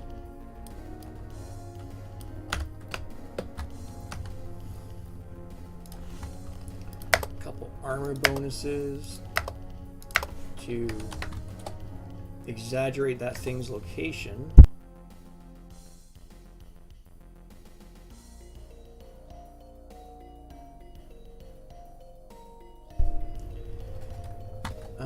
What else do we need to do here? Now you see, to allow to tell people basically that they can go through these windows, I'm going to put a stim pack on each side.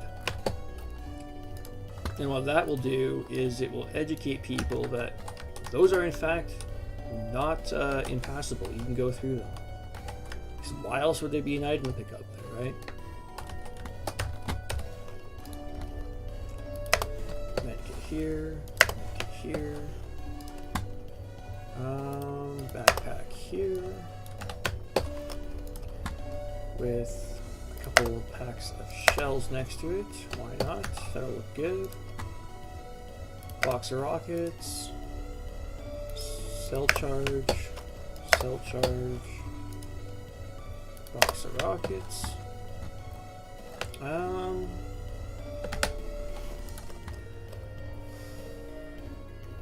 Box of shells. And another one here. Another one over here. You want lots of shells because in this modern scene, you're going to be predominantly using super shoddy anyway. That's going to be your go-to weapon for 80% of encounters, probably.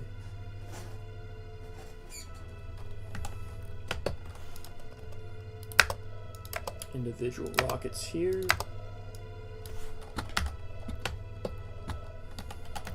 Fix this because it looks terrible. There we go.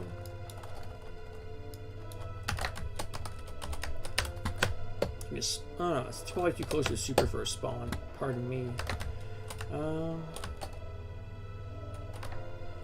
This isn't bad for a spawn. There's no advantage to camping up here, essentially. You're still in the open. So that'll work.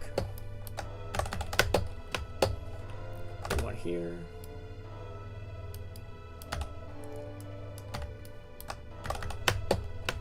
Where else should I put one? Ah, right up here. Although I'm going to make this a plasma so that it balances the plasma on the other side of the level. Change this to a cell charge. Drop a cell charge here. So why not? It's only polite. Next to a railgun, of course. There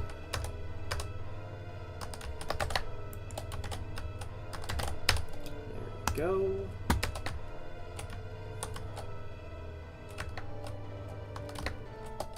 That's a good little cubby hole for a power-up of some kind.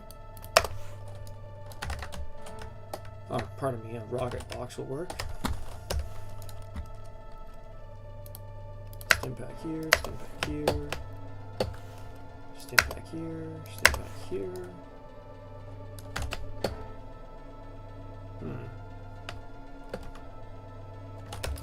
Yeah, people are going to be jumping up here, so probably a medkit will work. Let's move this over a little bit. So that's not right in the way of the telly, which we're going to put here.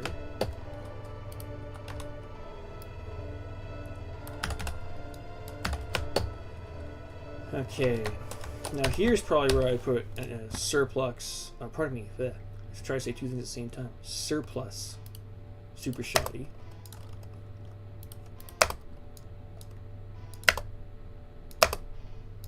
There we go. Because I know it's a spawn, and another one right there, but it ain't gonna make a difference. It don't actually work well.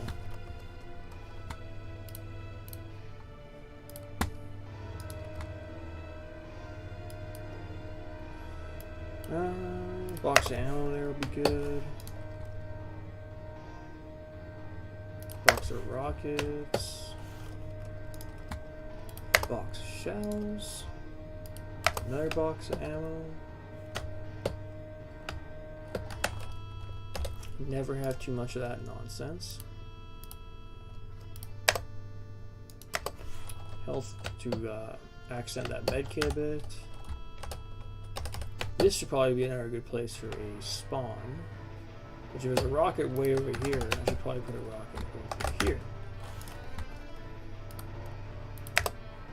And it's probably my only rocket spawn because half the time those are more annoying than not. Because of weapon order preferences, you'll probably never have your rocket launcher switch on spawn because when the game switches your weapon on while I'm running out of ammo, it'll seldom select the rocket launcher because if you're against the wall, it's going to get you killed if you're still pressing fire, right? So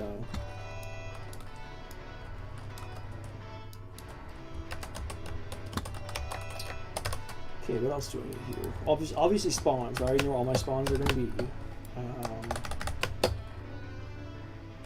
That's a good place for one.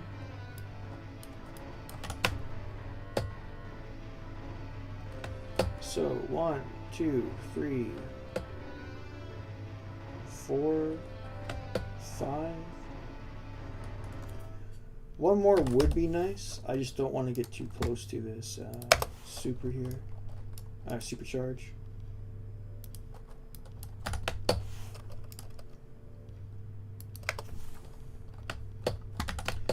I am going to need to put a chain gun down though. Even though I'm not using it as a spawn, it would be nice to have a chain gun.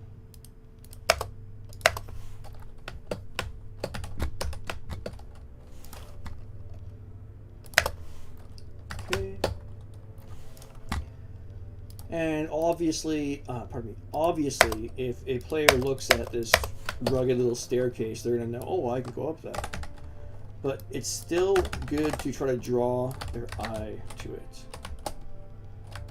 If that makes sense.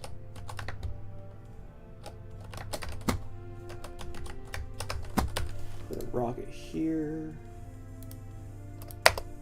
Here, why not? I know that is a railgun, but it's not like it makes a difference. Accent, right? Put another box of shells here. Shells everywhere. This is a huge level in terms of overall movement, right? So, stim pack over here, and there.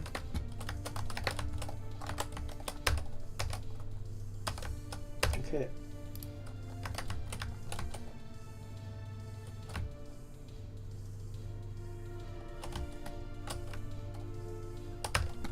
There's gotta be an incentive to walk over here at some point.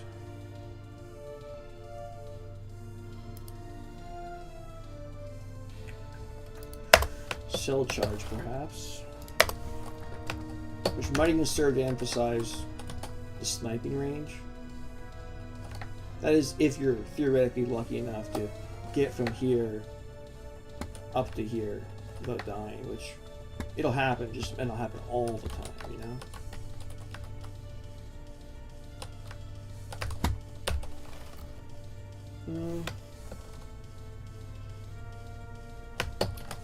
There's gotta be kind of an incentive to go here because you're kind of trapped. Medkit. That'll bring some in there eventually at some point. Whoops. And do this.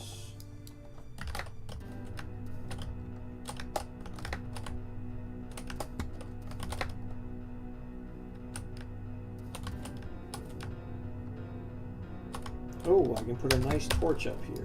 I don't know why I didn't think of that earlier.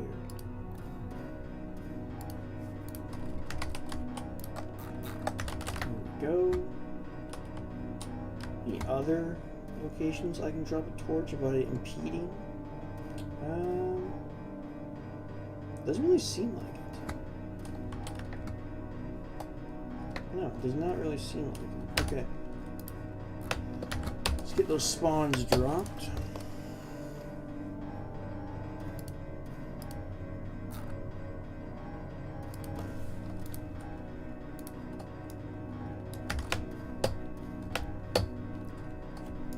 Get those spawns dropped, do a little bit of color lighting on the lights, and then add a light effect or two, and then I'm probably going to call it a night because that's pretty much all I need to do here today for this map.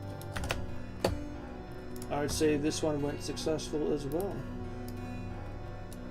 The actual mapping process is never the difficult part for me. It's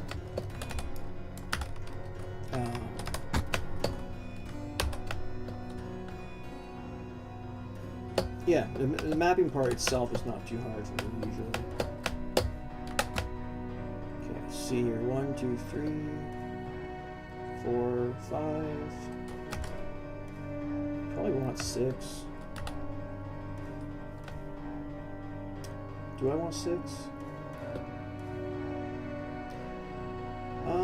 Plasma.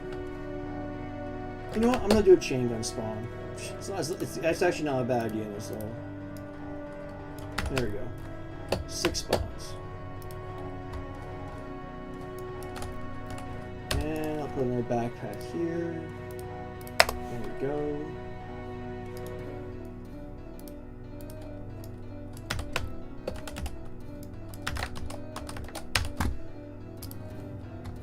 Okay, let's get that lighting done real quick. Yellow and yellow. We'll obviously get some form of yellow. Just gives it a little extra visibility. There we go. See?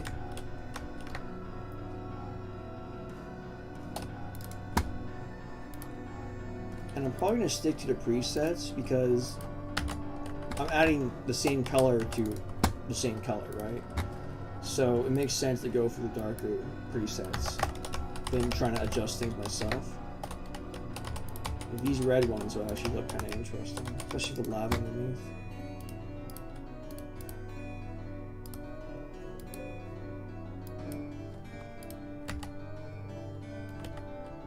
No, I'm gonna have to go lighter red than that because it still has to look like lava. It can't be.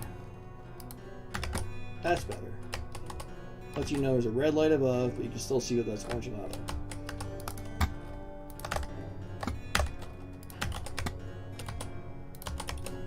Here. And do it here. Nice. Okay, now we're talking. Set all torches to glow.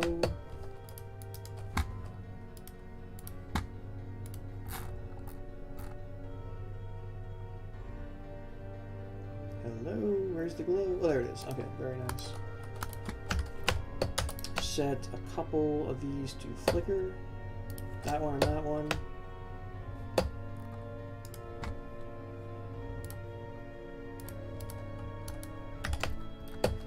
Now I wonder if there's a really slow strobe I can do on these, because I don't want to put glow on teleporters or any of glow on the torches. I certainly don't want a fast strobe because that would both be obnoxious and not the most accessible for people with photosensitive issues, in my opinion. So, light strobe, slow. Let's see. We'll actually have to see what that looks like, but that should work. You know, I don't want to blast people that have this kind of problems, right? So that's why I typically stick to glow. Not that I know a lot about this or anything, but I stick to glow and flicker, and that's because they're not consistent strobing effects typically. But imagine if I have a really slow strobe, it shouldn't be too much of an issue for most people. So that's what I'm going to go with. put one more thing here because that's really bare looking.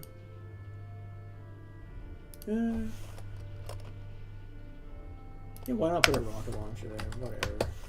That'll work. We got supplies right here. We got a super shotty here. There's another rocket right over here, but that's far enough away, in my opinion. And drop another box of ammo and cell charge. Okay, and now I'm overthinking this, so I should be done at this point.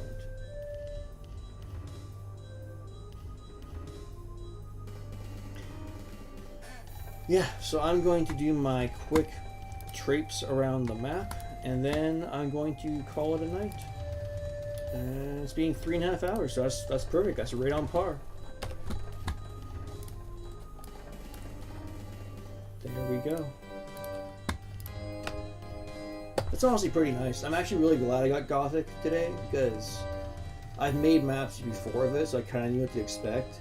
It's not like any of these ones I've never touched before, right? So I still can't believe I rolled 5th episode by accident first. That's crazy. I've had some weird rolls already because OTEX 1.1 was my first one, and that's a map texture pack I've used 150 times. And then I get 5th episode twice in a row on the first roll, which is, that's gotta be statistically pretty dang low. So I'm glad I got that on camera, actually. Anyway, I'm gonna do that run around real quick to make sure there's nothing egregious going on here. Oh, that actually looks nice. Look at that. Wow. Pretty good. I know I'm tooting my own horn here, but I think this looks pretty nice.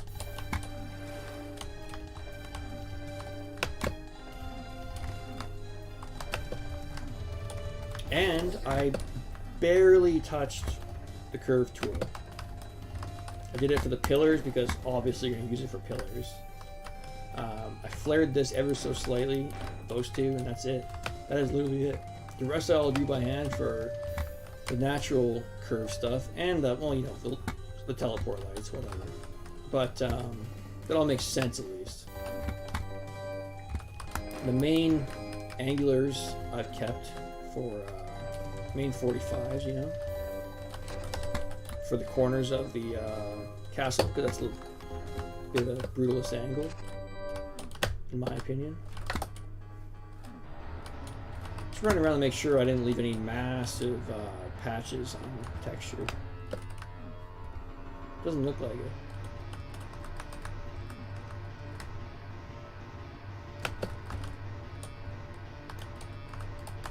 Yeah, that works well. Okay. Yeah, very nice. Very, very nice. I know I'm saying that about my own thing, but I just like when things work out correctly the way I want them to, you know? And that's the case here. Everything looks good. Everything seems to be functioning well. And that strobe is certainly slow. Can't say otherwise. So that's good. I was previously expecting to put red on the teleporters for the particle fountain. Oh, pardon me, yellow to pair with the yellow light, but I kind of like that red that goes with this still, so I'll probably keep that. See, this is a bit of a dead end, but at least you got something for your troubles, you know? It'd be obnoxious to try to put a deathmatch spawn there, or anything too powerful, because that's a solid dead end, right? Let's just set the impasse, good. Yeah, this is flowing well. Good. Very good. Okay, so yeah, pretty quiet day today. I didn't see too many new faces, but it's nice to see Zap here.